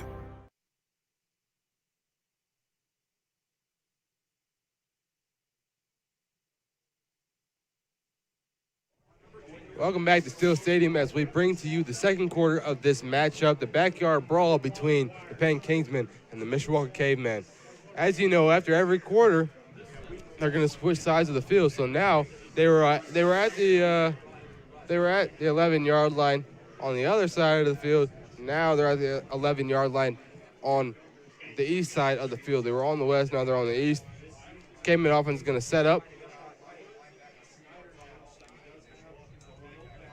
Motion by Kane Smith is going to be handed off to Caden O'Neill. Is going to be stuffed by the entire Kingsman defense. Yeah, it looked like he got stopped like near or right on the line of scrimmage. And, I mean, I don't blame him for running first down run. We got a change here. Brady Newsom is going to come in for Gage Spychowski. He's going to line up at receiver here. But yeah, I think it's 2nd and 14? 2nd and 14 is your down distance. And gun formation the Cavemen are. Motion, Kane Smith comes back around. Keeper. Oh, actually, it's going to be an end around to Brady Newsom. The touchdown. 15-yard rush by Brady Newsom, who's going to score for the second time of the game for the Cavemen, extending their lead to 12. Hopefully, they're going to capitalize with that point after attempt here. huge play by Brady Newsome. Yeah, really good pitch. He got to the outside, and he was just gone. I mean, there was not a lot of defenders over there, and I don't think they expected that at all. That defense probably was really surprised. Brady Newsome, one of the members of the 4x4 last year, the Cavemen 4x4 during track season. They did a great job at state. Very, very quick guy. And he displayed that there on that rush for 15 yards. They're going to capitalize here, and it's kicked off the Cavemen. We're going to head to a commercial here after that attempt. Score 12-0. Cavemen leading the Kingsmen. We'll be back with more of the Backyard Brawl on the Mishawaka Network. Some people see a huddle in the locker room. We see a second classroom. Some see a student athlete on the court. We see a future leader in the community. You see, high school sports in Indiana are special. That's because they're about learning and growing, not just winning and losing. Fans, I'm Commissioner Paul Neidig. Support education-based athletics in Indiana by buying a ticket to your high school's next athletic event.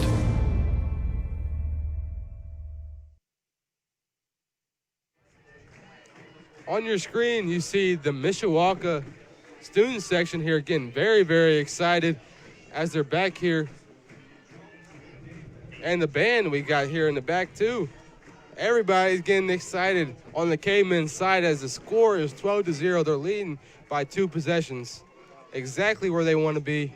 As the Cavemen are going to kick off, looks like we've got Jadon Parker. And who else do we have back there to receive? We've got Colton Hernandez, the corner, back there to receive. Looking for a good return here to respond to those back-to-back Cavemen touchdowns. The band gets loud. The Cavemen students get loud as the kick is off and away. Hernandez fields it. Tries to find some space, makes a man miss, and gets past the 30 down at the 33-yard line. We talked about how they needed a great kickoff return there, and I think they got it. Yeah, that really good field position for the offense. It was a good kick. He wasn't able to get stopped, but that's all right. We're still up, and the Cavemen are still up. Yeah, the Cavemen are still up. And Penn offense. The Kingsmen, their second offensive drive of the game, looking to capitalize on this one, as on their last drive, they tried to kick a field goal and failed. Watson, the throw. Bardo tackled right away, but not after gaining a good amount of yardage here. Stopped at the 46-yard line. Yeah, great pass. He had a great route. He found the great read by the quarterback, Kellen Watson, and Tayshawn Bardo, a 3-star. Like we said earlier, he's ranked number 4 in recruiting of the 2026 class in Indiana. Kellen Watson, the snap, keeps it. Sweep out to the left, surrounded by Cavemen defenders, and he's going to go out at the 48, but a flag is thrown. Let's see what the call is. Kellen Watson being helped by his offensive lineman. Flags all over the field. We've got 2 penalty flags. Got a holding called. As we know, it's at the place of the hold. That's where they're going to mark the yardage. Let's see where it ends up. Went from the 46-yard line to taking quite a few steps back. A hold is not what you want. No. It's going to go all the way back to the 38-yard line, so they're going to lose 8 yards on that one. Yeah, that has to be great for the Mishawaka defense. 1st and 18 for this Kingsman offense. Kellen Watson. He's going to drop back the pass, fire to his back, and it's going to slip through his fingers. Another incompletion for Kellen Watson, his second of the game. Not at all what you want. Now it is 2nd and very long. Not a great position for the scoreless Kingsman offense. Yeah, the offense seems to be struggling. I mean, that is unfortunate that it slipped out of his hands. The defense has to be pretty confident right here. They got him in a good position, and let's see what Penn does. The Kingsmen in pistol formation. 3 wide receivers to the left of Watson as he takes the snap. He's going to look to fire again. He's going to complete it and going to be taken down. That's, who is that there? The receiver. It's going to be Cohen Turner on the reception. Yeah, great catch. He was hit almost immediately after. Great play by the Mishawaka defense, and Penn's third and 13. Third down. 3rd and 13 for the Kingsmen offense. In pistol formation, Watson going to take the snap. Look to throw again, almost caught by a defensive lineman. He's going to scramble for it, try to get that first down. He's going to run out at the 48 for a gain of 2. Going to set up 4th and 11 here, 4th and long. In other words, not at all where you want to be. Now, is it positive yardage? Yes, but is it a first down? No. Yeah, great play by the Mishawaka defense. Unfortunately, he wasn't able to take the quarterback down, and but yes, it was a gain, but it's still 4th down and 8. Looks like there are some words exchanged by Kellen Watson and a member of the Mishawaka Cavemen on the bench there. Not sure what was said, but it's just another thing, recognizing how big and emotional and personal this rivalry is. Kellen Watson is not on the field. They're going to punt it away, 4th and long. The punt off, fielded by Jackson Snyder. Going to try to find a hole, but gets met by 2 defenders. Yeah, he did a good job fielding it, and he got a couple yards. It wasn't bad at all. The big thing is we forced them to punt. There was a flag. A flag on the play. The officials saw something they didn't like. Maybe it was. I'm not seeing a flag on the ground now. Looks like it's all clear. Oh, yeah. He's going to. Yeah, no flag, no flag. No flag. It happens. As a fellow official, I know sometimes the flag just falls out of the pocket, you know? So Mishawaka is going to set up at the 21-yard line, fairly deep into their own territory.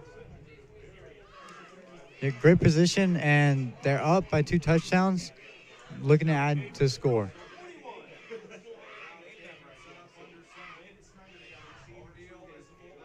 Kane Smith in motion. Landon Snyder's going to hand it off to Caden O'Neill. Sheds 1 tackle, but it's going to be tackled down at the 22-yard line for a gain of 1. Yeah, it's not the best run, but that's why we got multiple downs, and you got 1 yard. At least it's positive. Looks like 2 yards on the play, actually. 2 it's going to be 2nd and 8 for the Cavemen. Like you said, not the most ideal amount of yardage, but at least it's positive, and it's closer and closer to that first down marker. Yeah. Landon Snyder exchanging some words with his back, Caden O'Neill, as he sets up under center, takes the snap, fumbles the snap, and he's going to get met in the backfield for a loss of 2. Back at the 20-yard line, not at all what you want. It's going to be 3rd and 10. Yeah, not great. He lost the snap. Just glad that the ball didn't get turned over. Looks like 3rd and 9, only a loss of 1. Okay. Ball's going to be on the 22-yard line. A sack is never what you want. He fumbled the snap. Not at all what he wanted to do. Trying to make up for it. Didn't end up working out. The snap, handoff, or pitch rather, to Gage Spychowski, who's going to find some room and a first down. Cavemen met at the 35-yard line for a big gain. Yeah, huge gain. Great job by Gage. Had that pitch to the outside.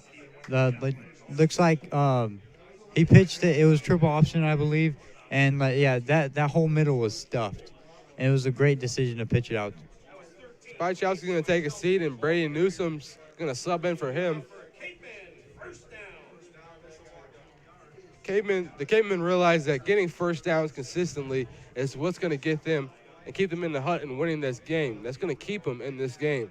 First downs are such a crucial part of closing in on wins, as he's going to keep it himself. Landon Snyder is. He's going to find some open field. It's just him and number 2 of the Kingsmen, and he's going to make another man miss, and he's going to run all the way to the Cavemen touchdown. There you go, touchdown Cavemen. Going to extend their lead to 18 points. A huge run by the sophomore standout. Look at this replay here. Look at all that fresh space he has, and then he gets met by 2 or 3 Kingsmen defenders, but he still runs through and slides into that end zone. Yeah, that was a huge play. Super surprising. He was able to get through that first layer of defense through all the linebackers, and he was going straight through the middle, and he used two defenders on each side, and he was able to go to the left side and score a touchdown. The Cavemen are 0 for 2 on extra points. Hopefully not to make it 0 for 3. They're both blocked. Actually, they're going to go for 2. But it's going to be a timeout, Cavemen. We're going to return shortly with their 2-point attempt here on the Mishawaka Network. Some see a student athlete working hard in the weight room. We see a future leader learning there are no shortcuts to success. Some see a start to a swim meet. We see the starting blocks for life. Proud to keep education in front of athletics since 1903. Welcome back to Steel Stadium. Let's look again at this touchdown run, maybe, if we can, by Landon Snyder before the Cavemen attempt a 2-point conversion. Just look at how he just kind of splits up that. If you saw, he kind of split up that Kingsman defense there, and then hugs that pylon and just sneaks into the end zone. A lengthy run, over 50 yards for the sophomore standout. We're gonna divert our attention to the field now. Thank you to Dylan Baylor on the replay footage there. The Kingsmen offense looking back to the sideline to see what the call is going to be. Looks like Coach Keith Kinder's having a quick little meeting with the officials. The Cavemen are going to go for a 2-point conversion here, try to extend their lead to 20. They're in gun formation.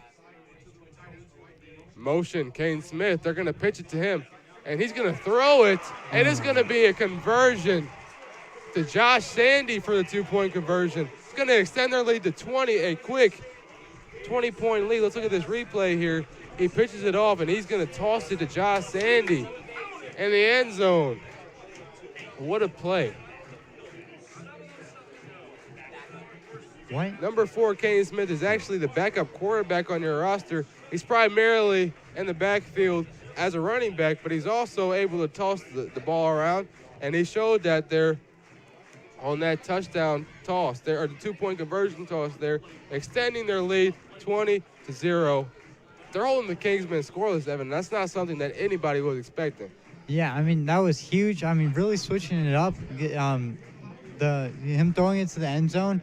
I mean, like, I didn't expect that. I can't believe that Penn would expect that. That was huge. One thing Mishawaka has to do now, going into deeper into the second quarter, is remain calm and keep taking it a play at a time, because this Kingsman offense, as we saw last week when they beat Valpo 49-42, they're a high-scoring offense. Yeah. They can get, once they catch fire, they can't put them out. Mm-hmm. So they got to make sure they continue to contain that offense that's going to get another shot here.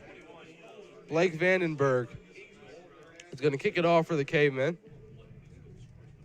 Got Hernandez again back there to receive for the Kingsmen. The kick is up.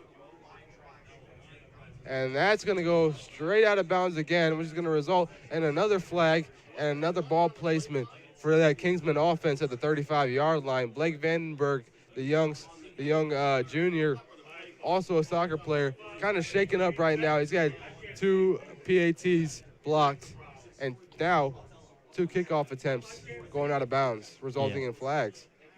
Yeah, not what. not what you want to see from the Cavemen kicker, Blake Vandenberg, but the Penn have good position there, and offense is out. Looks like defensive lineman Samarion Fowler was escorted on a stretcher due to his injury. We wish him good health. And looks like there was a timeout. Oh, no, it was a flag. It's going to be a delayed game. The Kingsmen offense took way too long to get set up and get that snap off. It's going to knock them back 5 yards. 1st and 15 for the Kingsmen. Yeah, this offense has not, for the Kingsmen, has not been very lucky. Toss to Tayshawn Bardo, who's going to make a whole bunch of Cavemen miss, and he's going on the outside. Blockers, he needs blockers, and he's going to be run out of bounds at right about the 40. He's going to be fairly deep into Cavemen territory. A huge turn of events. After that penalty, he goes around, goes to one end of the field, doesn't like what he sees, goes around his quarterback to the other side, and gets a ton of yards. Yeah, Tayshawn Barrow, one of the guys we were saying you should look out for, and he does a great job of he sees all the offense over here. He sees no way in front of him, and to go back around, just a very good decision. The 43-yard line, 1st and 10, is where the Kingsmen will be set up, as Watson's going to hand it off to Malachi Evans, who's going to be stopped just at the 40-yard line, at the 39, excuse me. Oh, I'm sorry, the 41-yard line. Yeah, great stop by the Mishawaka Cavemen defense. After a huge play, being able to get something done to slow Penn down. Yeah, just really good job, and Penn's up. Yeah. The Kingsmen set up at the 41-yard line in Caveman territory. Kellen Watson going to take the snap, drop back to pass. He likes what he sees. Bardo, the deep pass, overthrown. Another incompletion for Kellen Watson. Yeah. It was a tight window. There wasn't that much separation, but it was a good read, and just a little overthrown, just right outside the wide receiver's reach. And you saw him, Evan. Tayshawn Bardo created that separation. He released from this defender, and he was open, but Kellen Watson just didn't hit him in stride. Overthrew him, results in another incompletion and another missed opportunity. Yes. Kellen Watson and the Kingsmen are in pistol formation. And looks like the officials are going to stop the clock again. It's going to be a timeout. Cavemen. We're going to take a timeout as well. Your time on the clock is 6 minutes and 9 seconds left in the second quarter. Your score is 20-0. Cavemen up, Kingsmen ball. We'll be back here on the Mishawaka Network. Forte Waterproofing is celebrating over 60 years of satisfied customers. Experience, innovation, hard work, confidence, pride, honesty, integrity, determined, committed to achieve excellence. Fix it with Forte, fix it for good. Some people see a huddle in the locker room. We see a second classroom. Some see a student athlete on the court. We see a future leader in the community. You see, high school sports in Indiana are special. That's because they're about learning and growing, not just winning and losing. Fans, I'm Commissioner Paul Neidig. Support education-based athletics in Indiana by buying a ticket to your high school's next athletic event. We're back in Steel Stadium. Kellen Watson's going to toss it to his tight end, who's going to get a good amount of yardage. He lunged for that first down marker, and he's going to get it. A first down Kingsman for the Kingsmen. That was Cole Bennett on the reception. Kellen Watson completes a pass there. Let's talk about the score, Evan. The score is 20-0, and the Cavemen are up. Now, nobody was expecting a blowout, but they were expecting this game to be tight. They were expecting the Cavemen and the Kings to be neck and neck. The Cavemen running away with this thing right now. Malachi Evans on the handoff, and he's going to be taken down at around the 33. A late shove by an offensive lineman to a Caveman defender. Not sure what that's about. Let's take a look at this replay. Kellen Watson, Nicole Bennett. Actually, that's the Malachi Evans run there. A good run for him, setting up the Kingsmen for that pass. But yeah, like you said, not what we expected. And Penn's on our side of the field deep, and they're going to look to put some points on the board.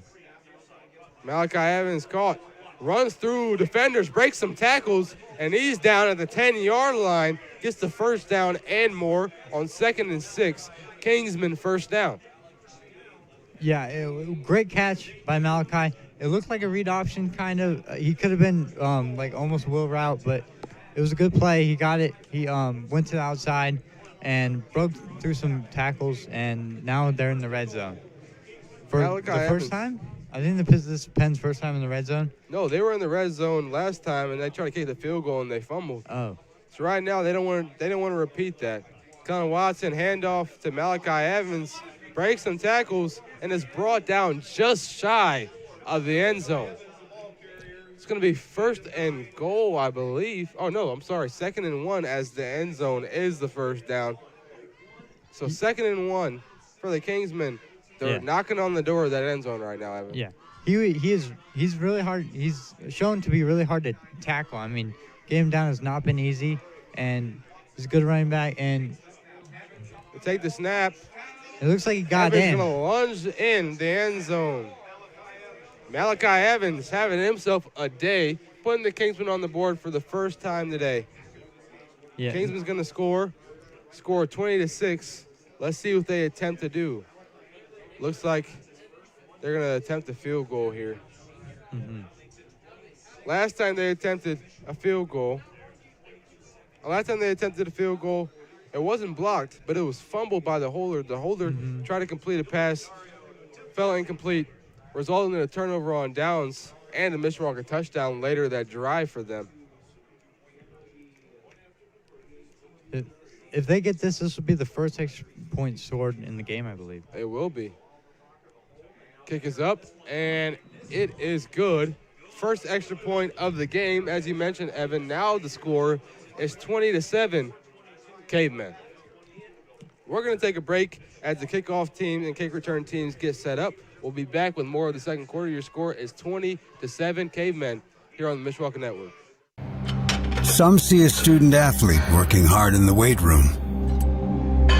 We see a future leader learning there are no shortcuts to success. Some see a start to a swim meet. We see the starting blocks for life. Proud to keep education in front of athletics since 1903. Welcome back to Steel Stadium. We want to give a quick shout out and thanks to Forte Waterproofing, the presenting sponsor of the Mishawaka Network. They are responsible for us being able to keep these streams free and keep these streams alive. So thank you to Forte Waterproofing. The Kingsmen, after scoring on that last drive, are going to kick it off to the Cavemen. They've got two guys deep in the end zone to receive, and Brady Newsom and Walker Hahn, it looks like. It's going to be off. Fielded by the Cavemen. Who's the ball handler? Looks like Gage Spychowski, who's going to get it all the way down to the 30-yard line. Yeah, it was great blocking. He found his way out to the right side, and good field position, and hopefully they can carry on the momentum to put some more points on the board. I apologize for the mistakes with players. We don't have the best view here, so it's kind of hard to identify the jersey numbers, but it looks like the ball was originally marked at the 30, now marked at the 29. The Cavemen set up 1st and 10 with 4:14 left in the second quarter and in the half. Landon Snyder, Spychowski goes in motion, handed it off to Caden O'Neal, who gets met, but keeps going through contact all the way to the 45-yard line for a 5-yard gain. Yeah, great run, first down, 5 yards, huge, second and very manageable. Great, yeah, just great momentum, and this Mishawaka offense has been doing a great job so far. Looks like it's going to be a 6-yard gain, actually. My mistake. 2nd and 4 for the Cavemen. Lance Snyder under center, takes the snap, keeps it himself, makes a man miss, tries to lunge for some yards, and gets met at the 42-yard line for a gain of 3. Yeah, looked like the pocket was collapsing. He was still able to push forward and gets those extra yards. It's 3rd and 1, very manageable. I wouldn't be surprised if it was another run. Yeah, it wouldn't be a bad idea to punch it to Caden O'Neal and just get that 1 yard or more. It looks like that's what they're going to do. Lunging for the first down. It looks like he got it and more.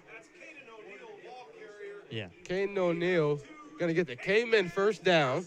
Yeah. Well, I was going to explain last time that even getting first down, I mean, you're running clock. You want to have the ball for a long period of time. And then right before I was going to say that, Lance Snyder just ran right down the field. Yep. But yeah, definitely getting first down, moving the chains is great. Right now your time is about 2 minutes and 35 seconds left in the half as they take the snap. Clock's going to be stopped. Flags thrown. Looks like some movement maybe up front by the Cavemen. And they're going to take some steps back. Yeah. Going to keep the clock rolling. Just paused it for the violation. It's going to be 1st and 15 Cavemen on the 40-yard line. Yeah. Not what you want to see on a fresh new set of downs, but at least they still got all of them, and they're 5 yards back.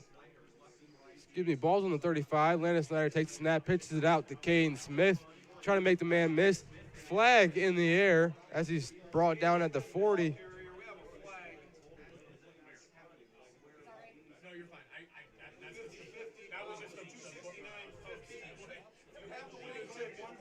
Illegal shift by the Kingsmen, or by the Cavemen, excuse me. Illegal shift. Yeah, another penalty that pushes them back farther.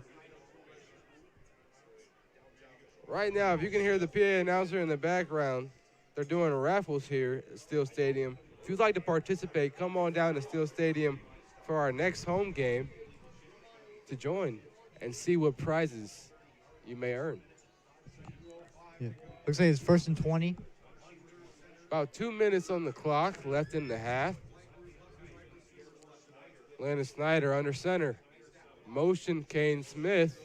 He's going to hand it off in another flag. Back-to-back. False start, Cavemen. They are digging themselves a hole right now offensively, Evan. Yeah. Not at all what you want. Holding the lead here just less than 2 minutes before halftime. Yeah, all these penalties are certainly not good.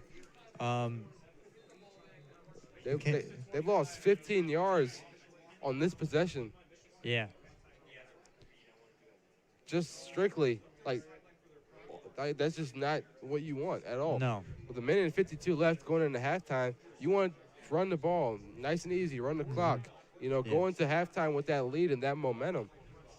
Kane Smith, pitch to him, goes outside right, tries to get as much as he can, and he's going to be taken out at the 39-yard line. Kane Smith. Yeah, that was a great job by Kane Smith, especially being 25 yards back from the first down. That was a decent gain, and they're looking to get close to that first down. I'm not sure, did he get out of bounds, so that did stop the clock? He was pushed out of bounds, Evan, which is going to stop the clock with a minute 45 left. Lance Snyder going to line up under center. Pistol formation, going to hand it off to Caden O'Neal, who's going to break some tackles, remain on his feet. Keep going, he says. Dives to the 38-yard line. What a huge, explosive run. Broken tackles all around by Caden O'Neal. Yeah, that was Check huge. out this replay. He's breaking tackle after tackle, tripped up and still remains till he's finally shoved out of bounds.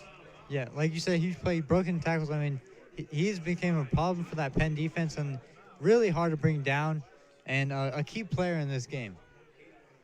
A first down, Cavemen. The clock is going to continue running.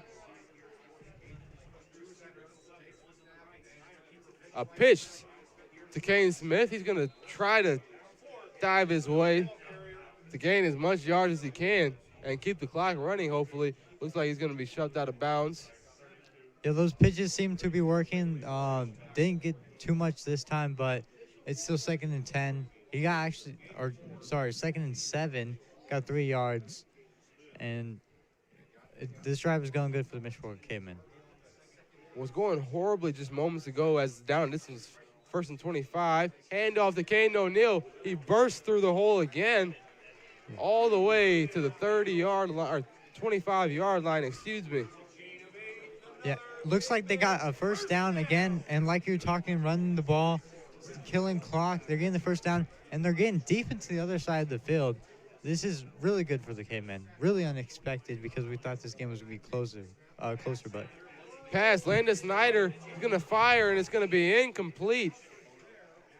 The attempter, his receiver, is going to fall to the ground. That was Kane Smith, the receiver. Yeah, I don't think it was a bad idea to go for a pass there, switching it up, but just the execution wasn't there, and I'm excited to see what they do next. I think the Cavemen got a little hungry, Evan. They were looking, maybe we can fire and get into red zone territory and maybe kick up a field goal or get in the end zone before halftime. Spychowski motion. It's going to be a handoff to Kane Smith. He's going to get over the 20 down to the 19-yard line. Yeah, Kane Smith also doing a really good job. I mean, this run game for the Mishawaka Cavemen has been amazing. We run the offense favors the run game, so it makes sense, and we got a lot of good players. Landon Snyder, once again, brother of Jackson Snyder. He's going to step back to pass. He's looking, rushes away, breaks the tackles of Kingsman defenders, flags all around, and he's shoved out of bounds at the 10-yard line. Clock stopped. Let's see what the violation is. Maybe a block in the back by the Cavemen on that scramble by Snyder. Yeah, it's going to be on the Cavemen personal foul. An illegal blindsiding block by the Cavemen. Fortunately, that got called back. Landon Snyder did a great job of scrambling out there. The pocket was collapsing. You didn't see anybody open. And just fortunate that it got called back. 3rd and 4. Looks like it's going to be worse or than was, that. Yeah, that might have been pretty. But 15 seconds left. Looking for the scoreboard to update, but I believe it is 3rd and 13. Yeah. Landon Snyder under center, motion Spychowski. He's going to run it himself, it looks like. Landon Snyder is going to get met there. He might have gotten 1 yard. Scrimmage. It's going to be a timeout called. They're going to finally stop the clock on the scoreboard here. We're going to keep it here with just such little time remaining here. Yeah. This has been a great half for the Cavemen. An unexpected half. And with 1 second to go, they're going to go into the second half pretty confident, pretty proud of what they've done, especially to such a big opponent like Penn. Penn Kingsmen, a very explosive offense. We were watching their game film against Valpo last Friday, and we were seeing how dominant Kellen Watson in that offense was. We have not really seen that. We've seen shades of it every once in a while, but penalties and fumbles on point after attempts and stuff like that have kind of diminished those shades that we've seen and just like poured out the fire on that Kingsman offense. Yeah. But we still got a whole half to tell the rest of the story. Yeah. Holding them to 7, I mean, the Cavemen have been playing so good on both sides of the ball, and that, of course, is why they're up 27. Yeah, 1 second to go. 4th and 12, the down and distance for the Cavemen. Let's see what they'll do here. No matter what, the Kingsmen will not have the ball again offensively. Looks like they might pass it here. We'll see what happens. Maybe he'll just knee it and run out the clock. Oh, looks like it's going to be motion. He is going to pass it. Going deep. And it's going to be picked in the end zone. Interception. Corner. Peyton Horner on the pick to end the half. Now, maybe that pours some water on that fire that was lit by that Caveman offense. Not at all what you want. Now, your score at halftime is 20-7. The Cavemen have to go in the locker room after Landon Snyder just threw an interception with just 1 second remaining. Evan, what do you think that the Cavemen need to do to make sure that the Kingsmen don't gain that momentum that they had and take over this game? I think they've done such a great job. I mean, that last play, I think it was really aggressive. I feel like you probably should just knee the ball out there. No need to, when you're up that much. I think they had a good game plan, and they've executed very good. And also, Penn's been making a lot of mistakes on offense. So just don't get too confident, I'd say, because this game's it's still not over. It's only at halftime. Absolutely agree, Evan. Let the viewers direct their attention to the Mishawaka dance team. We'll get back to talking to you later here on the Mishawaka Network.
This year, we are bringing you the music of the field.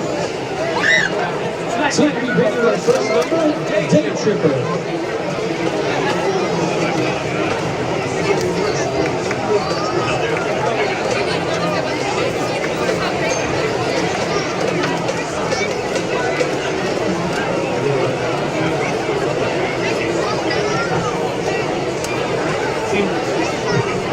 Drum bass, stand back, ready. Arcade Cavemen, take the field.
Mishawaka Cavemen.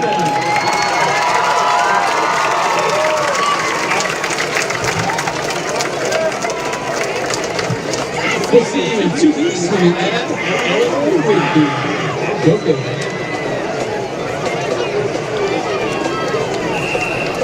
Some see a student athlete working on a shot. We see a powerful lesson in persistence. Some see a student preparing for success on an exam. We see a student athlete preparing for success in life. Proud to keep education in front of athletics since 1903.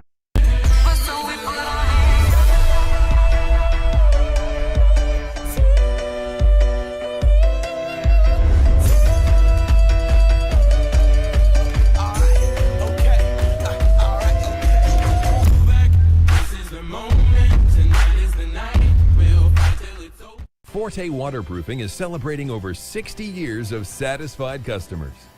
Experience, innovation, hard work, confidence, pride, honesty, integrity, determined, committed to achieve excellence. Fix it with Forte, fix it for. Some people see a huddle in the locker room. We see a second classroom. Some see a student athlete on the court. We see a future leader in the community. You see, high school sports in Indiana are special. That's because they're about learning and growing, not just winning and losing. Fans, I'm Commissioner Paul Neidig. Support education-based athletics in Indiana by buying a ticket to your high school's next athletic event. Some see a student athlete working hard in the weight room. We see a future leader learning there are no shortcuts to success. Some see a start to a swim meet. We see the starting blocks for life.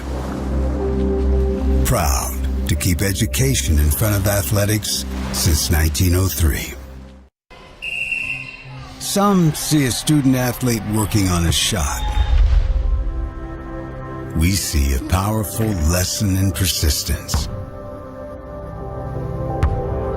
Some see a student preparing for success on an exam. We see a student athlete preparing for success in life. Proud to keep education in front of athletics since 1903. Forte Waterproofing is celebrating over 60 years of satisfied customers. Experience, innovation, hard work, confidence, pride, honesty, integrity, determined, committed to achieve excellence.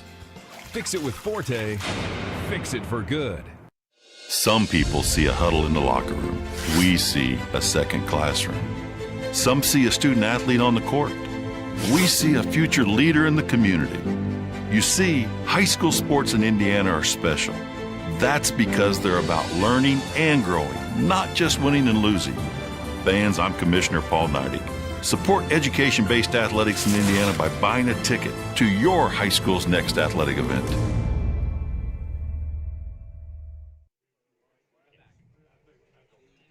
All right, I'm Evan Lynn, and I have some scores for you for the other games. We have Marion and Culver that is postponed, and West Noble and Warshire. West Noble is 7-0. We have New Prairie 42-0 Goshen, and they're in the second quarter.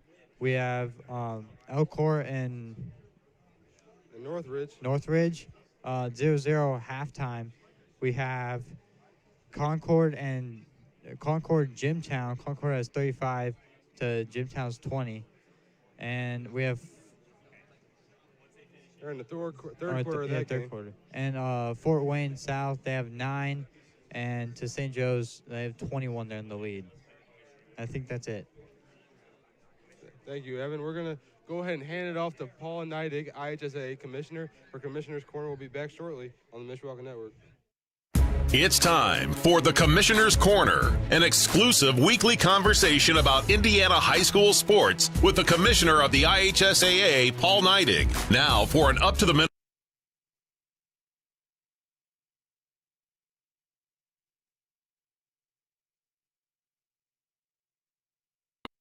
It's time for the Commissioner's Corner, an exclusive weekly conversation about Indiana high school sports with the Commissioner of the IHSAA, Paul Neidig. Now for an up-to-the-minute report about what's happening in the constantly changing world of high school sports. Here's Coach Bob Lovell with Commissioner Paul Neidig. Welcome back, everyone, to our weekly conversation with the Commissioner of the IHSAA, Paul Neidig. And Commissioner, last Friday night, opening night for high school football, weather was great, crowds were huge, seemed like all in all a tremendous night.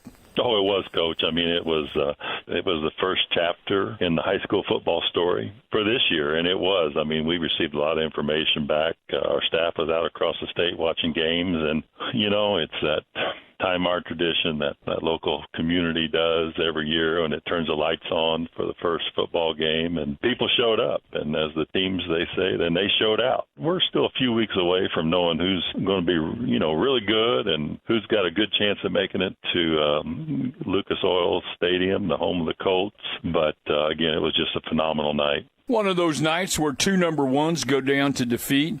Not something that happens very often, but we have to underscore the fact that it is the first week. There's some really good football teams, and coaches still aren't really sure exactly where they are and what they have. And that's why we talk about that concept of making improvement from game one to game two as being one of the most important weekends of the year. Oh, that's exactly right. You know, I have a brother that's an assistant coach down in southern Indiana at the old alma mater, North Posey, and you know it's and they won their football game, but that staff immediately went to work when that game was over with that night, dissecting film, communicating.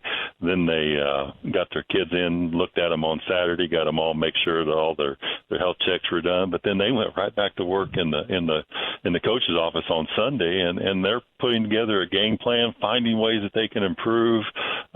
You know, and it was just that effort made, and you know, it's incredible the amount of work, but the passion our adults have in working with our student athletes and trying to give them the best possible opportunity to win a football game and succeed on the field and meet their goals. We're talking with the Commissioner of the IHSAA, Paul Neidig, and Paul, something that I paid attention to, and I know you do, but the weather was great, which meant you had big crowds, and the importance of that is hard to underscore, hard to state for people. You know, you're financing an entire athletic program oftentimes off what the revenue from football is. So the better the weather, the more tickets you sell, the more money you make. Those tickets are incredibly important for you to support the student athletes in your community. And we're hopeful that we can have similar weather throughout this football season. Oh, yeah. I mean, we want to, you know, we're chasing a little heat this week to make sure we keep our kids hydrated and following proper protocols. But, you know, it's going to cool down a little bit towards the end of the week. And, yeah, it is so important for people just to show up and go watch a football game and support. And it doesn't have to be football. It can be anything that's going on at the high school that week, whether it be volleyball or boys or girls soccer. And it's just the purity of high school students participating for their school. And you got to get out there and watch them. And it's fun to watch the game, but it's really about providing resources for schools to develop kids that are going to give back to their communities in many ways through the rest of their lives. And it's just so important. And it all starts with going out and watching the game. We also have, obviously, our fall sports in full swing. It's a great time of the year, and it's fantastic to be on these campuses of our schools watching and being a part of what's happening with the fall sports programs. Absolutely, Coach. I enjoy it so much to get out there and watch what goes on in these communities. And again, it's part of the fabric of this great state and the state of Indiana, because an education-based athletic. Sophomore for the Mishawaka Cavemen. So now we've got an actual game on our hands. I mean, a game that could become potentially very, very tight. So it's a fun one for us, and it's a fun one for the viewers. As you can see, you've got the Cavemen and the Kingsmen warming up, getting ready for the second half play. They're excited. We're excited. About 1:40 until we get back to the action. So, yeah, it should be a good one. Very, very happy with how – I mean, I'm sure Coach Kinder is pretty happy with how his Cavemen played. The Kingsmen, though, how do you think they feel coming off that last drive and the interception to end the half? Probably frustrated because of the mistakes, but they're they're probably confident that they can win this, and they know that they pretty much have to play pretty perfectly. They have to get some key stops. They get the ball because the Mishawaka Cavemen started off, and they get the ball out of that half, and they are probably looking forward to putting some points early as they can, because we only have that second half of this game left. Right, they want to strike really back. Crucial, yeah. They want to strike as soon as possible and use that time to build off of it, and make it a closer game for sure. I completely agree, Evan. I think the Kingsmen have the ability to do it. We saw how they performed last week. They could definitely, make something happen like that. Fire, ignite that offensive fire and explosion that we saw so much in that Valparaiso game. And I think that all starts with Kellen Watson. Kellen Watson is, the heart of that offense. Once he gets started, so does the rest of the offense. The offensive linemen get more confident with their pass and run blocking. The wide receivers get more open and more efficient with their route running, right? So definitely looking forward to that. We got about 10 seconds until we get back to it. Very excited with this as the Cavemen players are slowly but surely walking off the field after getting done warming up. This first drive after the half is going to be huge, really crucial drive for Penn and for the Cavemen. I believe if the Cavemen get a stop on this first drive, they are put in a really good position to win this game. We talked about it early on in the game when it was the first drive of the first quarter, like the first drive of the game. Getting off to a good start is so crucial. And winning a football game or winning a half or, both, Yeah, I mean, they have, I think 2 scores to fall back on almost. So they have room if needed for error. And, I mean, even if Penn makes a good drive down the field and scores, you can't really put that on the Mishawaka defense. I mean, but, of course, turnovers. And I feel like the defense has done a lot in this game. So the offense, as long as the offense and defense make some plays, and they should have a pretty easy win. Or not easy win, but pretty tough win over if it comes down to it. Blake Vandenberg is going to kick right here. Fielded by Hernandez. He's going to look for a hole, get wrapped up at the 26-yard line. I think a helmet came off. Looks like a helmet did come off. Yeah. But, again, I think I feel like every single drive, Penn has good field position. I mean, they have great field position. I'm pretty sure this whole game. I don't think they've yet to start off a drive behind the 20. Yeah. Which I would classify as good field position. Yeah. So good job to this Penn's special teams, and hopefully this offense they can help the offense. Yeah, that kickoff return unit, very, very strong. Yeah. Looks like we've got a backup in the game at back for the Kingsmen. Connor Watson, a flag is going to stop the play before it even starts. It's going to be false start. Every official saw somebody jump on the Kingsman side. False start. We've seen a few of those calls on both sides. Not what you want to happen. No, not at all. And it looks like it says first and 15. Yeah, it's going to take him 5 yards back. I'm looking for the name of 28. That's Tyler Stuck. Yeah. Play started. Colonel Watson to his receiver who gets wrapped up. Bardo is going to break the tackle and another run around the other side. He's got blockers. Tries to make another man miss, but will get wrapped up at the 22-yard line. No gain after all that running. Yeah, I mean, we've seen him do it again. He didn't get a gain this time. Good job to the Mishawaka defense. But yeah, he could be dangerous. He was really catching some speed. I mean, if he made like one or two defenders miss, it could have been really bad. One thing I for the want to Mishawaka Cavemen. Sorry to cut you off, Yeah. Evan. You're good. Highlighting something, Pete Raridan, as Kellen Watson going to take the snap, hands it off to Stuck. Stuck gets wrapped up, but not after a gain of about 5. Tyler Stuck going to be brought down. It's going to be 3rd and 10 for your down distance. Mishawaka Cavemen defense, it was a decent run, but they pretty much contained the run, not allowing too many big explosive plays. Good job by them, and decent run for Penn. 3rd and 10.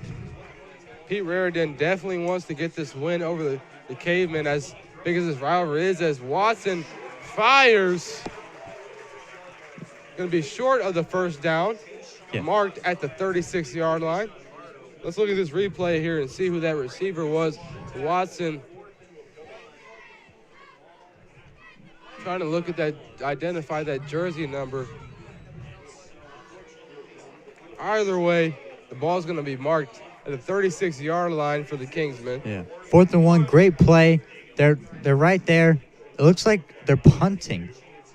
They're going to punt it here despite the short yardage. Still 4th down. They don't want to take any chances being behind. The punt. Oh, my. The snap too low. He's still going to regain it. The punt goes off. Brady Newsom not going to step back. He's going to go in the end zone. No, they're going to stop it at the 1-yard line to give Mishawaka possibly the worst field position possible. The worst field position possible. Yeah. That's great by the punt. I thought it was going to be a touchback. 75-yard punt by the punter that had a low snap to him, regained it, still punted it, and boomed it 75 yards. Yeah, we're talking about 1-yard line. how crucial that first drive was, and they got stopped, but that punt was great. I mean, they might get the ball back shortly here with the terrible field position. Not a good look, not a good situation for the Mishawaka Cavemen's offense. Mishawaka definitely going to want to run the ball and get past that 5-yard line to give themselves a little bit more of a cushion and prevent a safety. Hopefully no loss of yards here. 75 yards for a high school punter with that snap too. Yeah. Insane. The run, Caden O'Neal gets met, and he's going to be brought down at the 2-yard line, it looks like. 2 or the 3 for a 1 to 2 yard gain. Looks like it's going to be a 2-yard gain. Yeah, any positive yards here is good. Great run by, I think, Caden O'Neal. Caden O'Neal, yep. And should be a 2nd and 8, I believe. 2nd and 8, yep. That's the down distance for Mishawaka Cavemen. Yeah. Lance Snyder under center. Handoff. Caden O'Neal trucks a guy, gets all the way down to the 17-yard line. Wow, Caden O'Neal, sophomore standout, showing why he's got standout next to his name. Doing a great job today for the Cavemen. Maybe not as extravagant as his performance last Friday, but still a good consistent performance in all. Yeah, huge play by Caden O'Neal. He's been a key player in this game, made a lot of big explosive plays, and that was huge. And 1st and 10, and the Mishawaka Cavemen offense is doing great. Lynn Snyder talking to his offense. Under center, sets up, snap, keeps it himself to the left, the sweep. He's tackled down. Looks like for a loss of about 1. Oh, I'm sorry, gain of 3. Yeah, decent gain. I think it was a good decision to keep it. He just got cut off there. I mean, one defender, and he probably could have got the first down. And this one, from the bad field position, the gain out here, I mean, you're still at maybe, I think, the 20. So it's not the best, but a lot better than they were at the 1. Kane Smith, the motion. It's going to be handed off. to O'Neal, who's going to power through to the 29-yard line for the first down. Yeah, not surprised. They're going back to Kayon O'Neal. He's been doing a great job. Got the first down, moving the chains, pushing the ball down the field. And this is looking like, so far, a good drive for the Mishawaka Cavemen. And, I mean, they're taking some more time off the clock. And if Penn doesn't have a lot of time to catch up if they keep continuing this. Yeah, Mishawaka running out that clock as much as they're trying to chew it. I can tell that's what their objective is right now, as they hand it off to Kayon O'Neal. Another run, but not for much. A 1-yard gain, I believe, is going to be maybe a no gain. Yeah. Looks like they're going to keep it at 2nd and 10, no gain on the play. Yeah, chewing the clock is probably the best decision when you're up going into the second quarter, and I think they're doing, despite the bad field position, doing a great job of that. It's actually going to be a loss of 1 on the rush by Kayon O'Neal. 2nd and 11 for the Cavemen offense. Snyder under center. Handoff. Actually going to keep it and flip it to Spychalski, who's going to make a man miss, power through another one, down at the 39-yard line. Number 13, senior Gage Spychalski with the run. Yeah, Gage Spychalski had a great run. 2nd and 11, which is a bit tough, but they had a decent play, got to the outside. I also thought it went up the middle, but no, got pitched out on that triple threat. And offense is doing a great job. They got a 3rd and 1, very manageable. 3rd and 1, Landon Snyder hands it off. Kayon O'Neal fumbles the ball, recovered by Hernandez. Colton Hernandez. The ball slips out of Kayon O'Neal's hands and swiped up by Colton Hernandez. He just dives on the ball, regains possession for the Penn Kingsmen. We've got ourselves the game, Evan. Yeah, that was a huge shift in momentum. I was just talking about how great the offense was doing, and just like that, a fumble. I mean, that was a good run, too. He was breaking tackles, but the ball got popped out, changed the field position.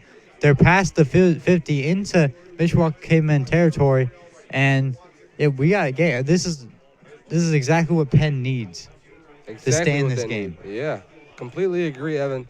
They're now set up at the 45-yard line, the Cavemen's 45-yard line. Kellen Watson going to sweep right. Cavemen defenders there, and he's wrapped up, but a flag is thrown. Looks like he's going to go out at the 43-yard line, but still a flag. Let's see what that call is here by the officials. Let's look at this play here. It's got Cavemen defenders right there. The flag goes out. He's brought down inbounds at the 38. It might be on Penn. I saw the ref point that direction. Not sure. But perhaps a hold. It's going to be a hold on the Kingsmen indeed. It's going to take them back way farther than they would like. Yeah, just this Penn offense has not caught a break. Like, they keep not playing at their best ability, and as you know, holding is a 10-yard penalty. They're going to be brought back to the other 45 on the wrong side of the 50. Another flag as Kellen Watson throws it to his tight end. A legal procedure called on the Kingsmen. Once again, they're going to take a step back. 5 yards this time, 1st and 25. A down distance that the Cavemen unfortunately know somewhat well, as they faced the same adversity early on in this contest. Yeah, you could see some, at least I saw some frustration from Kellen Watson. I mean, he is this team's, he's a quarterback, leader, and he's kind of doing the opposite of like what they want. Stuck, gonna get all the way to the other side of the 50, the 46-yard line, the Cavemen 46-yard line. Yeah, it looks like 14, 2nd and 11. Great run, really expected, and what Penn needed, I mean, a big play. Mishawaka's kind of been holding them back. I mean, even Kellen Watson hasn't had too many big runs for how fast he is. Tyler Stuck with the rush. Kellen Watson takes a step back. Fires tipped and almost intercepted by the Cavemen defense. He was trying to find his receiver on the left side. Believed that was Jadon Parker, but couldn't get it done. Tipped, almost a turnover. Yeah, that would have been really bad for Penn. He threw it into it looked like double coverage, maybe triple coverage. Wasn't the best read, and great play by the Mishawaka defense. 3rd and 11, Kingsmen, huge, crucial down and crucial play of the game. They need to make something happen here. If they want to make a statement, they got to make it right now. Kellen Watson takes the snap back, a flag on the play. Play is stopped. Camden pumps his fist. Like I said, Penn keeps messing up, keeps getting penalties. Is not looking good at all for Penn. They're going to take it back 5 yards for 3rd and 16, a violation on the Penn Kingsmen. I have to imagine that Penn head coach Pete Raridan is fuming right now. His first game against Mishawaka of his early coaching career. Not looking too bright right now. That crowd's getting loud. Kellen Watson to his tight end. He's going to hurdle him, man. But still short of the first down, caught at the 42-yard line. Yeah. Great catch after run by the tight end. He was able to get down the field, make him, with the penalty, I think he was making it a little bit better. But it's 4th down, and I wouldn't be surprised if the Penn went for it, but it looks like the Penn is going to go for it. Yeah. Penn has no choice right now but to go for it. The position they're in. Kellen Watson is going to take a step back to Stuck. Oh, it's it was incomplete ball. Another one from Kellen Watson. They tried to go for it on 4th down as he predicted, Evan. They had no choice being down by so much. Let's look at this replay here. Kellen Watson takes a step back. Throws it too high to Stuck. Tyler Stuck tried to make a play. Couldn't do it. Way over his head. Kellen Watson not performing well in this game right now. It's going to be turnover on downs. Mishawaka ball on the Cavemen 42. Yeah, the defense is back out there for Penn. They've been doing decent. They've been shifting momentum, and still the offense is not able to put some points on the board. They did have that first touchdown, but we'll see what happens when Mishawaka Cavemen on offense. Came set up Landon Snyder, younger brother of Jackson Snyder. Spychowski. Flag is going to stop the play here. Delay game called on the Cavemen. Yeah. Unfortunately, this has been a messy game with all the flags. It has.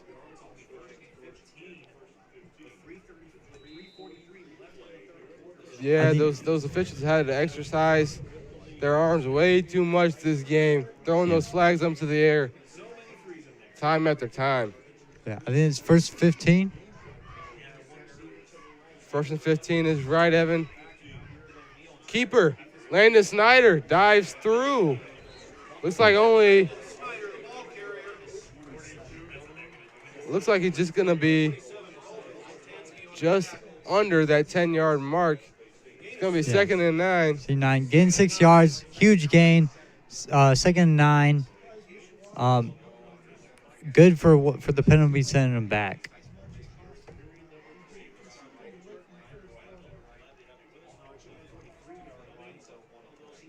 Your score is still 20-7. 3 minutes left in the 3rd quarter. Handoff to Caden O'Neal. Wrapped up right away. Brought down at the 45. Yeah. Kano again. He's had a great game, and looks like number 9 Turner on the tackle. The linebacker.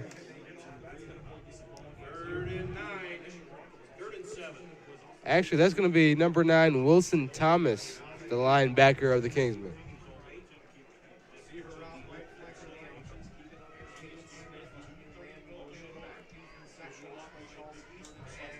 Handoff.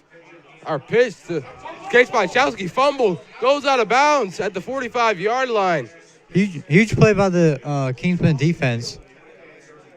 Really, they didn't really make much of an impact. It was just kind of slippery hands by Spychowski as we're looking here. And it's going to be 4th down. We've got Spychowski. He looks like he may be in some pain. Is that him down on the ground? On the ground. In bad pain. Maybe an ankle injury, not sure. And we've got a Penn Kingsman on the ground as well. That's also Wilson. Number 9, Wilson. Yep, that's Wilson Thomas is on the ground, and so is Mishawaka's Gage Spychowski. Yeah, We're going to go to commercial and be back with maybe the result of these injuries here on the Mishawaka Network. Some people see a huddle in the locker room. We see a second classroom. Some see a student athlete on the court. We see a future leader in the community. You see, high school sports in Indiana are special. That's because they're about learning and growing, not just winning and losing. Fans, I'm Commissioner Paul Neidig. Support education-based athletics in Indiana by buying a ticket to your high school's next athletic event. Some see a student athlete working hard in the weight room. We see a future leader learning there are no shortcuts to success. Some see a start to a swim meet. We see the starting blocks for life. Proud to keep education in front of athletics since 1903. Forte Waterproofing is celebrating over 60 years of satisfied customers.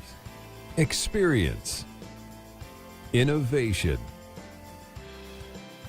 hard work, confidence, pride, honesty, integrity, determined, committed to achieve excellence.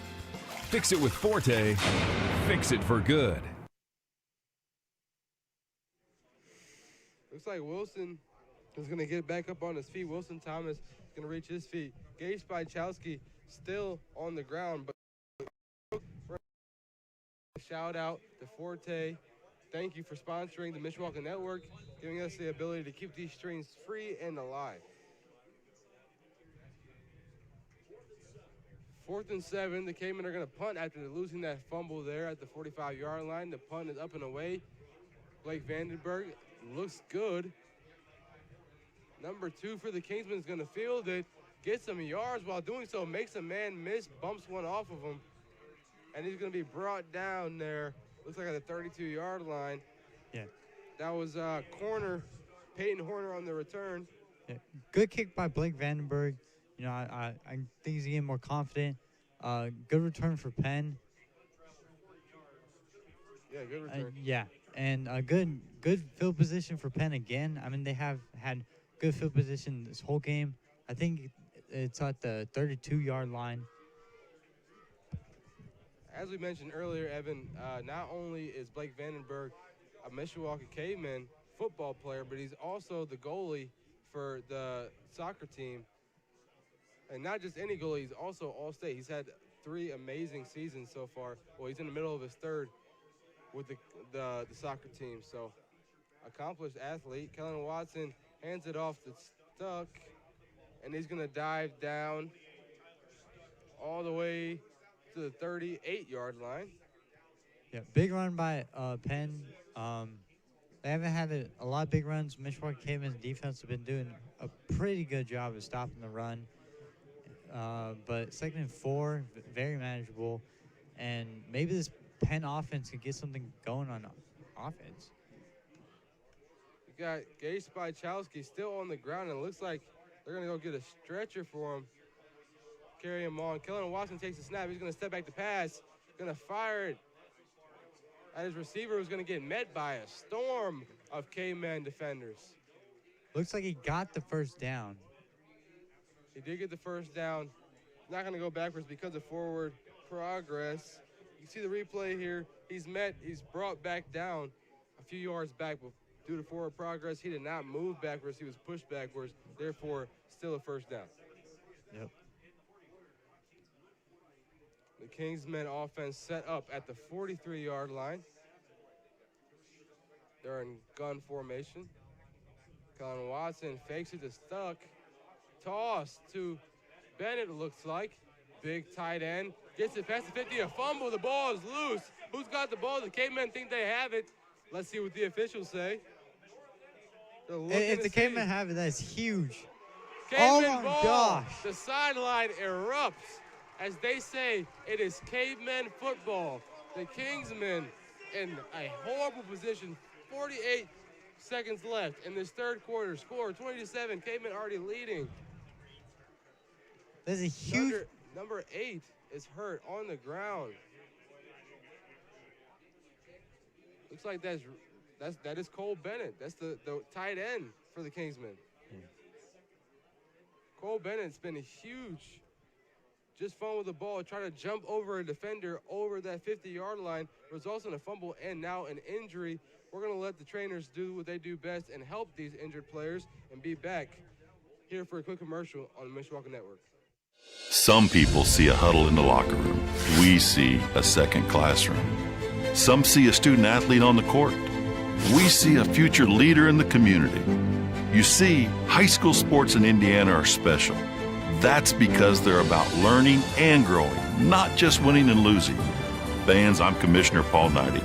Support education-based athletics in Indiana by buying a ticket to your high school's next athletic event. Some see a student athlete working hard in the weight room. We see a future leader learning there are no shortcuts to success. Some see a start to a swim meet. We see the starting blocks for life. Proud to keep education in front of athletics since 1903. Welcome back to Steel Stadium. We just watched Cole Bennett and Brady Hooten, 2 injured players on the Cavemen and the Kingsmen side. They carried out the field, held by the trainers. Cavemen offense are going to set up after that fumble on their own 48. Landon Snyder is going to keep it himself. Head full of steam is going to get brought down at the 43-yard line. Huge run by Landon Snyder. Went right up the middle. Good blocking. And the Cavemen keep pushing down the field. I mean, huge by the Cavemen offense. And great turnover by the Mishawaka Cavemen defense to allow this great field position. After the run, the clock is running down. We're down to 15 seconds left in this third quarter. Yeah. If they do run another play, it would be 2nd and 1. I don't think they will. Okay. Offensive linemen hyping up that student section. They want the Cavemen fans to get loud as they are winning by a large margin of 13 points. And that is your third quarter. We will be back with the fourth quarter here. Score 20-7, Cavemen leading. We'll be back here with the fourth quarter of the Backyard Brawl on the Mishawaka Network. Some see a student athlete working on a shot. We see a powerful lesson in persistence.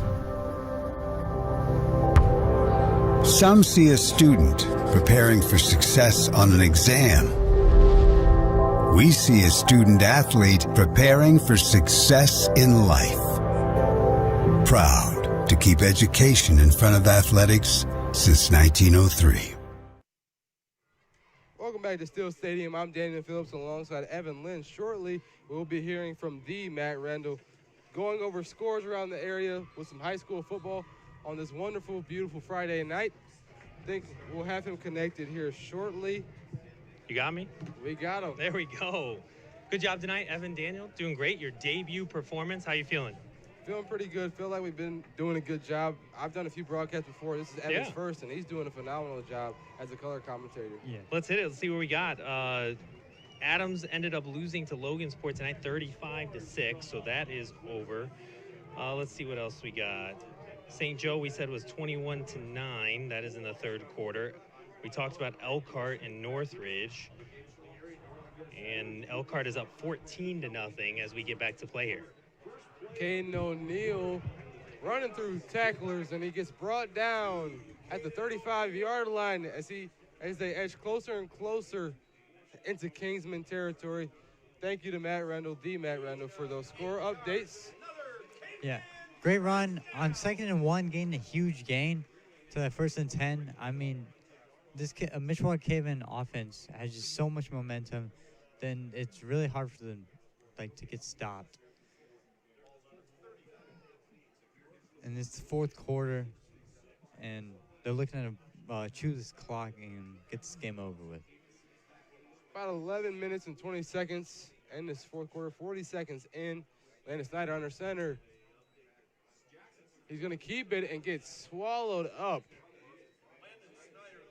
Looks like no gain at all. It's going to be, maybe a loss of 1. It's going to be 2nd and 11.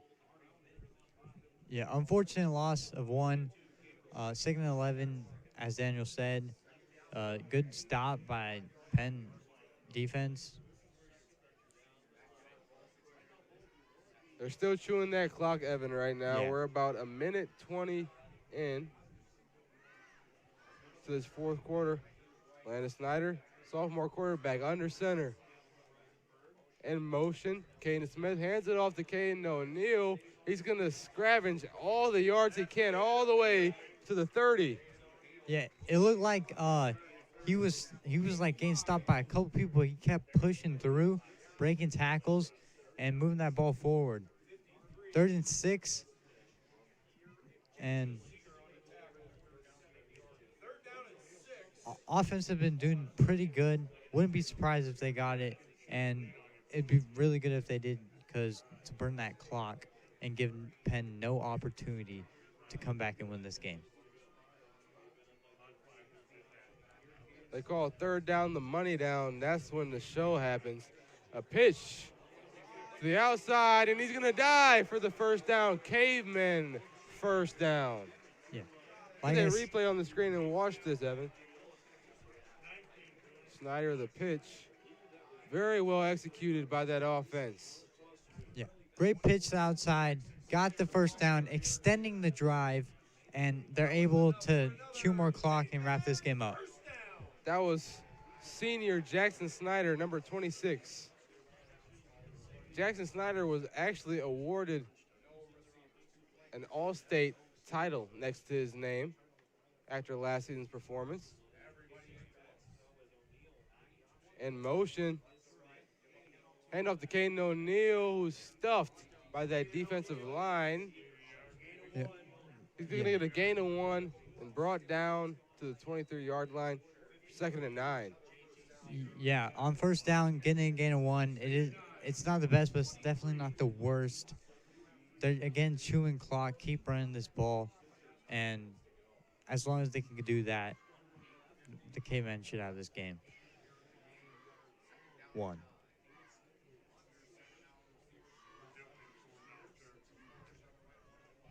Landon Snyder set up. They're in pistol formation. Motion, Jackson Snyder, handoff to Caden O'Neal, but hold it. There's a flag on the play. False start, Cavemen. These penalties, Evan, as you were mentioning earlier, just piling on both sides. Kingsmen and Cavemen have committed tons of penalties. Yeah, a penalty here, very unfortunate. 2nd and 14. This could very well hurt them in extending this drive and chewing clock. But so far, they've done a pretty decent job on this offensive drive. They're going to lose 5 yards. It's going to be 2nd and 14.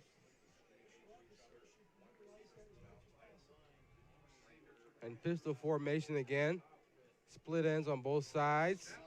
Snap fumbled. And it's loose. Whose ball? The Penn Kingsmen think they have it. And they do. Penn Kingsmen recover the fumble. Actually, they just fumbled, Evan. Cole Bennett just fumbled the ball at the 52.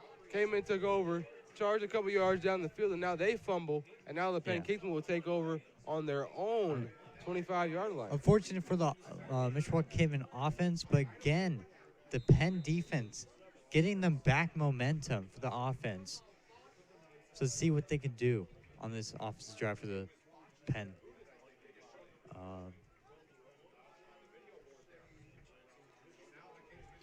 So now, Kellen Watson and the Kingsmen offense set back up. Low snap. He's going to run it. Try to get away. Use that speed. Breaking tackle after tackle. He's got some open field.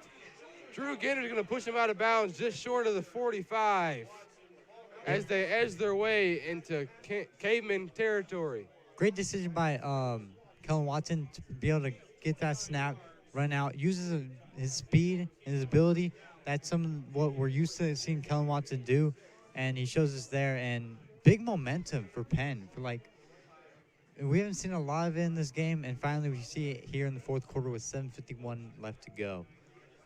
Kellen Watson also showcasing his experience as a senior. He knew right there that nobody was open, so he just ran through and got as many yards as he could. Luckily, he got quite a few. Kellen Watson takes it back, takes the snap back, drops in the pocket, fires. Pass dropped. No good on the throw. Incomplete pass. I think the Penn know that they can't running the ball, running the clock out. They need to be able to pass the ball downfield. That was Jadon Parker on the incompletion. He just dropped it. He had control and he just let go of it. I can see the idea of going for a pass there, trying to push this ball down the field to score as fast as they possibly can. If I'm Penn head coach Pete Reardon right now, I am not very happy. 2nd and 10. Watson sweep right, runs through the Caveman defense, dives for the first down, down around the 35. Yeah, great run by Kellen Watson, moving the chains, getting another first down. He's pushed the ball down the field basically himself. Just keep going with these great runs. It's going to be looks like there's a player injured. Official timeout due to a player on the ground. Not sure who that is. We'll find out and get back to you soon. Going to head to a break. Be back with the rest of this fourth quarter here on the Mishawaka Network. Forte Waterproofing is celebrating over 60 years of satisfied customers. Experience, innovation, hard work, confidence, pride, honesty, integrity, determined, committed to achieve excellence. Fix it with Forte, fix it for good. Back here in Steel Stadium, Daniel Phillips alongside Evan Lynn. Looks like Jadon Parker is slow to get up for the Kingsmen. Wide receiver. Yeah, another starter injured. Really unfortunate. I mean, unfortunately, we had a lot of injuries this game. We have. And it happens. It's football, physical sport. And that happens when you got a team full of a lot of big guys going at each other and an emotional rivalry like the Backyard Brawl. It's just things like injuries are going to occur. It's the tough, hard truth that you got to remember to tell about the game that we love. Yeah. But Penn has the ball, looking to score.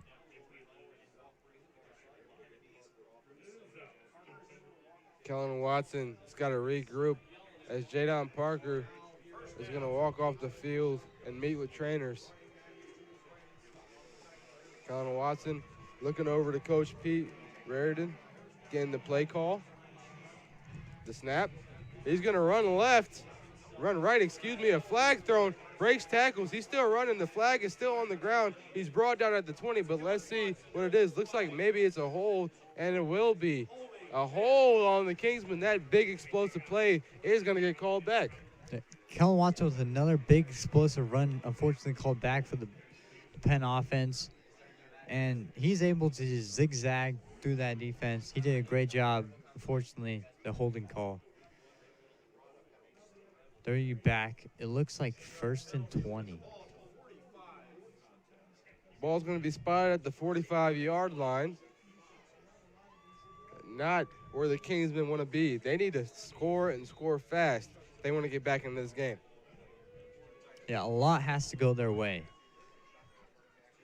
The Kingsmen, the snap, hands it off to Stuck. Stuck breaks the tackle, gets met again by multiple Cavemen defenders, and brought down for no gain on the play. 2nd and 20 will be the down and distance for the Kingsmen offense. Yeah, he got out to the outside. He was trying to get out to the outside, and then he got hit early. He broke the tackle, but it was just too many Cavemen there for him to really do much with that. Excuse me on the incorrect down and distance. It will actually be 2nd and 19. Yeah, and that was a run, so the clock is running, and he was tackled inbounds. Tyler Stuck got 1 yard on the rush last play. Too high shell, Caveman defense. Kellen Watson sees an opening, gonna attack it, runs outside, and brought down before the 35-yard line. Another decent run from Kellen Watson, not surprised. He's had a lot this drive. He's really using his legs and his speed to his advantage to push the ball down the field. Kellen Watson, obviously one of their impact players. But we've got an injured Caveman on the ground. Looks like maybe number 8 for the Cavemen. Let's see. Yeah, let's look. We got number 8 for the Cavemen. Excuse the time being wasted right now. Alex DeMegid is on the ground right now. I believe a sophomore for the Cavemen. And both teams are taking a lot of injuries.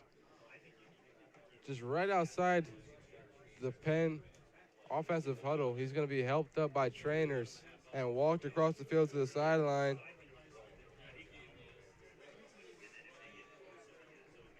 Hopefully, sorry, go ahead, Evan. hopefully all these players the injuries aren't too severe and they can get back.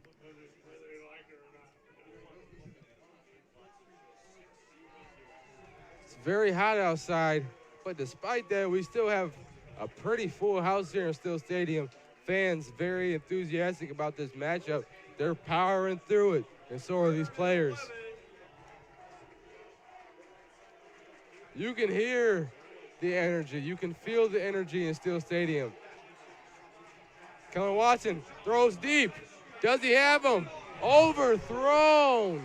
Once again, Tayshawn Bardo, he had him in the end zone. Space created from the Mishawaka Cavemen corner. Overthrown once again.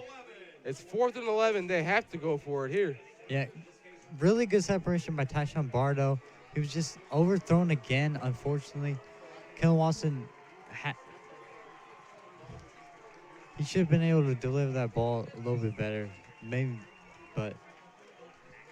That's one of those things. When you've got a 3-star wide receiver who's a top 5 recruit of his class in Indiana, you better be able to throw him the deep ball. Yeah. But timeout, Penn Kingsmen, as they're going to regroup and talk about what they're going to do on this 4th and 11 down. We are going to go to commercial and be back with this 4th and 11 by the Kingsmen offense. Forte Waterproofing is celebrating over 60 years of satisfied customers. Experience, innovation, hard work, confidence, pride, honesty, integrity, determined, committed to achieve excellence. Fix it with Forte, fix it for good.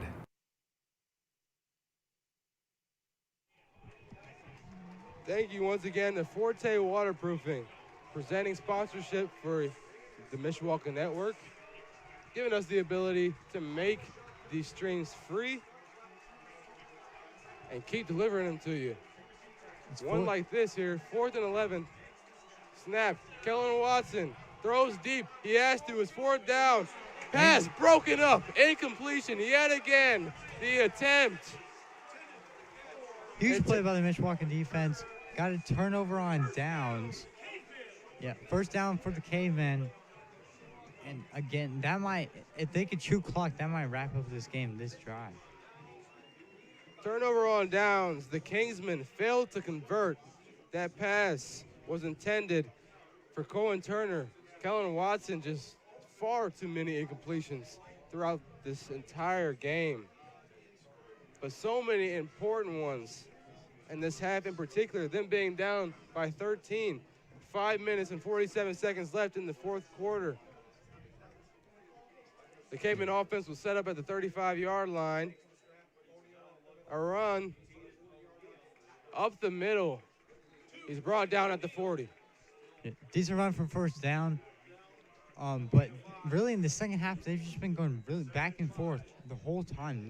No points have been scored. Both teams scoreless in the second half. Caden O'Neal, the 5-yard run. And the clock is still running. Yep. The Mishawaka Cavemen are going to want to choose as much clock as they can. Exactly, especially this being a two-possession game. Landon Snyder under center, motion, handoff. Is he going to keep it? And he finds space outside to the right, cuts back, makes the defender miss, tackled past the 40-yard line as he approaches Kingsman territory.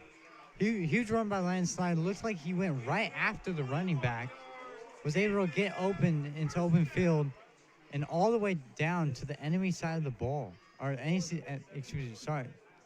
side of the field, and great field position, and the clock is still going. 4 minutes, 40 seconds to go, 1st and 10. They've been doing this all game, Evan, with this lead that they've held for the entire game, chewing clock whenever they get the opportunity. Since the second half started, just chewing clock, doing a great job on offense. Cavemen in pistol formation, snap. And it's going to be brought down. The fullback is going to have it. Actually, Landon Snyder on the keeper. I think it was... Who did have the ball? I had a camera in my vision. Couldn't see who the ball carrier was. I think it was... I believe it was Landon Snyder for a gain of 6. Yeah. I believe you're right. Correct. But when I got up, nobody had the ball. It was the official holding the ball. I believe it was Landon Snyder. Gain of 6, 2nd and 4 for the Cavemen offense. Really good run. 2nd and manageable. The clock is still going. They're doing a great job of chewing clock. And probably another run. Smith in motion, handed off to O'Neal, who's going to stumble to the 26-yard line. 6 yards shy of red zone territory. And they got the first down. Clock's still going. No, the clock stopped. I believe it's going again, and a first down, 3 minutes to go, is looking really good for the Mishawaka Cavemen. Closing in on that 3-minute and 15-second mark. Cavemen offense awaiting the play call from Coach Keith Kinder.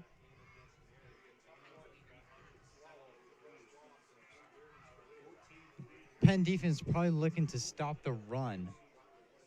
100%. The play. It looks like it. Yeah, it looks like it got fumbled. Ball got loose, but it's recovered by the Cavemen. Ball stopped as the officials. It's going to be a timeout by Penn, actually. We're going to head to a break, give our voices a rest, and give you viewers a rest. We'll be back with the 2 minutes and 40 seconds left of this fourth quarter. Score 20-7, Mishawaka on the Mishawaka Network. Some people see a huddle in the locker room. We see a second classroom. Some see a student athlete on the court. We see a future leader in the community. You see, high school sports in Indiana are special. That's because they're about learning and growing, not just winning and losing. Fans, I'm Commissioner Paul Neidig. Support education-based athletics in Indiana by buying a ticket to your high school's next athletic event.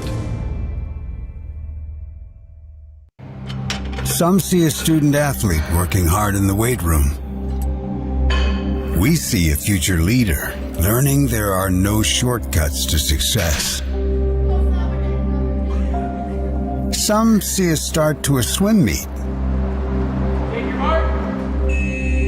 We see the starting blocks for life. Proud to keep education in front of athletics since 1903. Welcome back to Steel Stadium, where Mishawaka is running away with this one, trying to chew as much clock as possible. The clock has been added. It's now 2:52. Clock is running. Jackson Snyder to the 20-yard line, brought down at about the 18. Cavemen first down. But there's a flag on the ground. Hold everything. What's the call? Impressive run. It's going to be a chop block. A block below the knee. That's not what you want.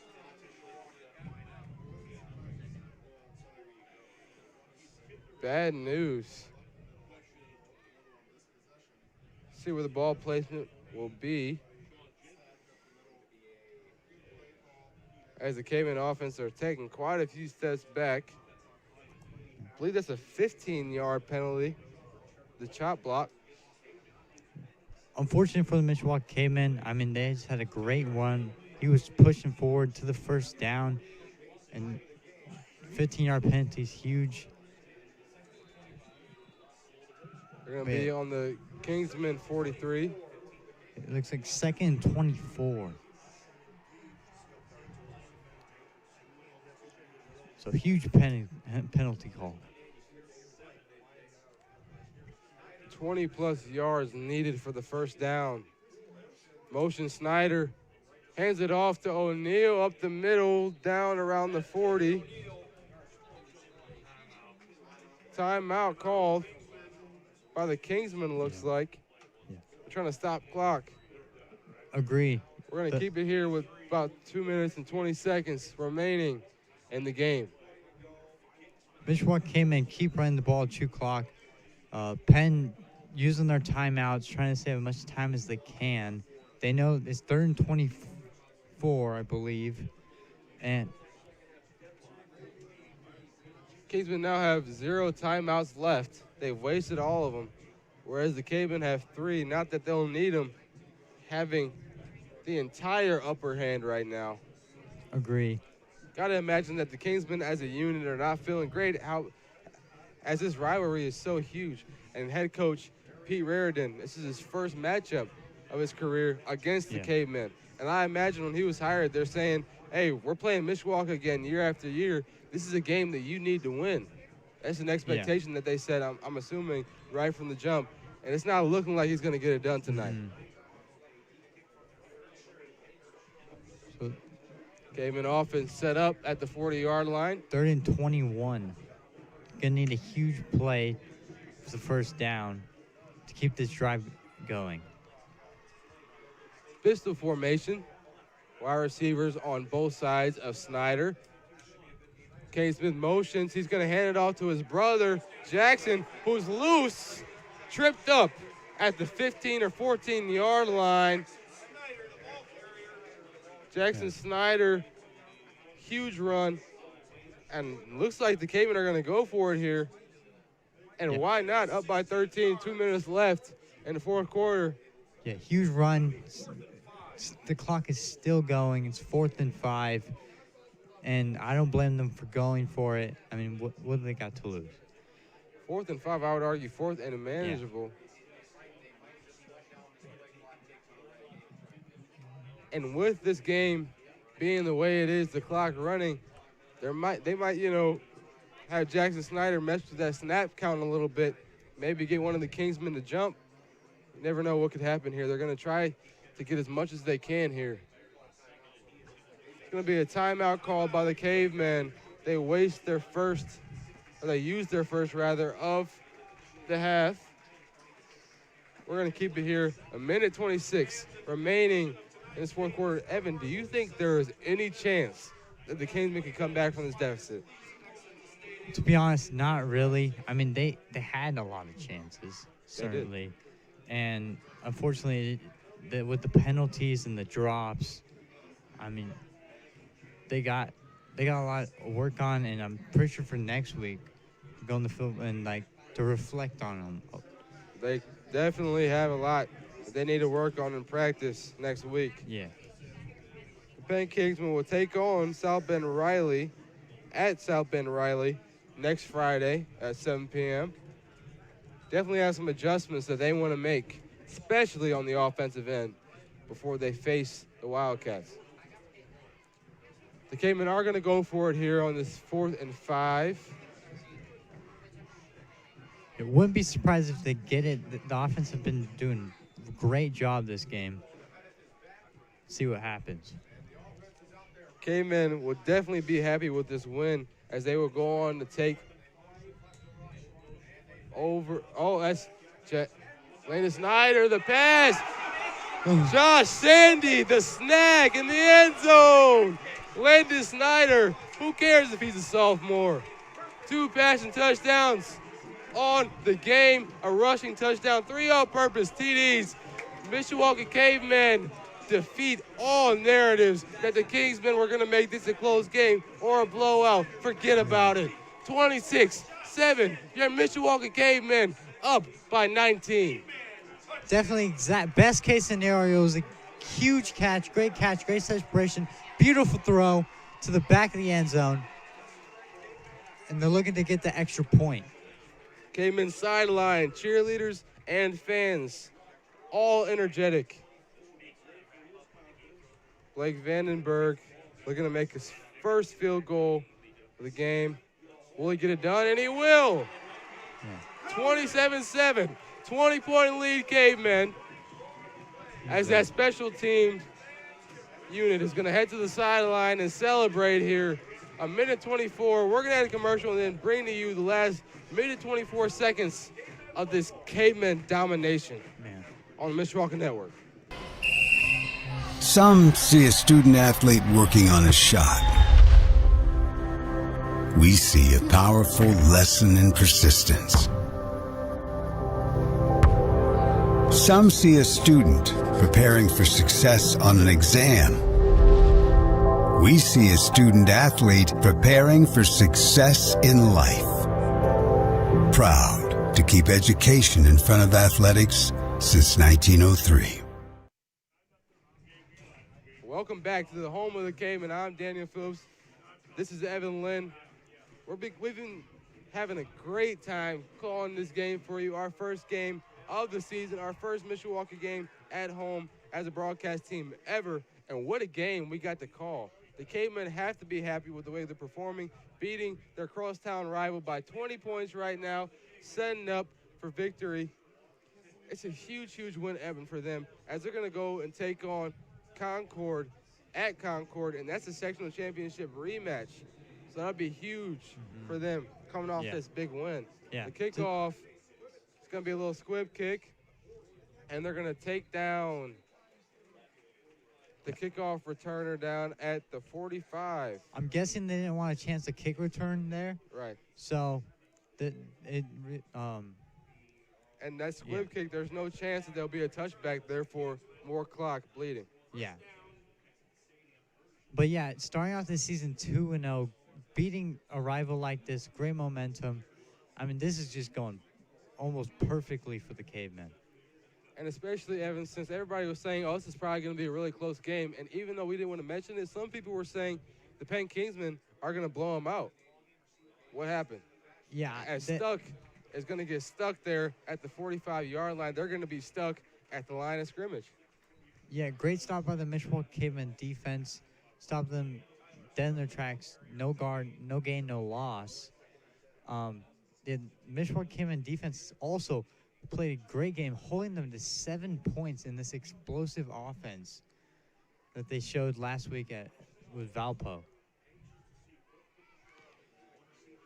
All week, Cavemen students have been saying, I don't care what they say, the Cavemen are going to win. They're going to win. The enthusiasm has paid off. Stuck is going to run it up the middle for a gain of 1. And actually, we've got a backup in the game. On offense, Kingsman quarterback, you've got Brody Cashin, the junior, getting some playing time as the clock will wind down. 10 seconds remaining. And that looks like it was going to be game. Huge win for the Mishawaka Cavemen. A little unexpected that we blow out Penn, but Players celebrate. Fans, cheerleaders, everyone celebrates. The band's going. Everybody's excited. The Cavemen have defeated the Penn Kingsmen in the Backyard Brawl. Yeah. And not to give myself too much credit, but I think maybe that great hype video that I made was maybe a determining factor. You never know. But anyway, no matter what, we know for sure that the determining factor was the focus, the teamwork, the communication, the dominance of the Cavemen tonight over Penn. Yeah. I mean, they couldn't have hoped for anything better. What a way to beat Penn in the Backyard Brawl. Arguably one of your biggest games of the year, as the players head to the student section to bask in the glory as they should. Evan, what are your thoughts on this huge Caveman win? I think it's amazing. They played a great game, and they deserve to celebrate.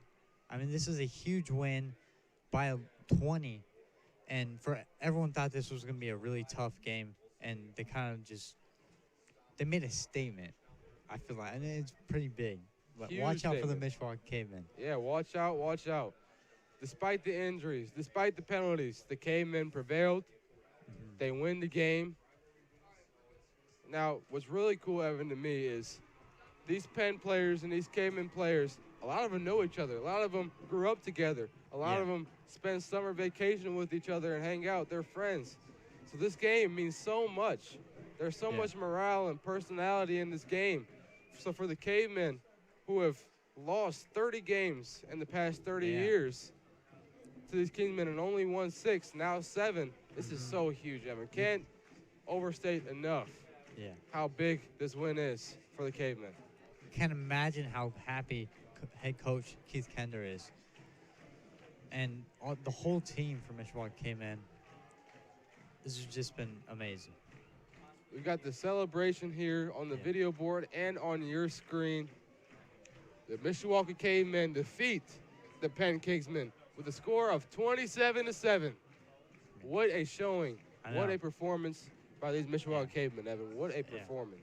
I've been honored to color commentate this game. I mean, it is a great game. And Evan, you've done a phenomenal job. I got to give it to you, buddy. Your first broadcast ever. You did a great job. There's always going to be rust. There's rust on my end, too. My first football broadcast in about a year, and I only done one before. So we got it done, though. We got it done. The first, and we've got the first of 4. We've got 3 more. You'll be hearing from us for 3 more full games here in Steel Stadium. Hey, we're undefeated on the turf now. Yeah. We're undefeated on the turf. Undefeated on the turf. People had their doubts about the turf, but now we're undefeated. So, hey. Man, what a win. I mean, okay, look. Commentary, you're supposed to be unbiased, I got to say. Sorry, I am biased. Mishawaka High School student, Mishawaka High School fan. Can't be happier that we got this win. Evan, is there anything else you would like to say before we wrap this up? Not really, just, again, I mean, I can't stop saying it was a really good win for the Mishawaka Cavemen. Okay, well, that's going to do it. Cavemen win 27-7. That's going to do it here for Mishawaka Network. I've been Daniel Phillips.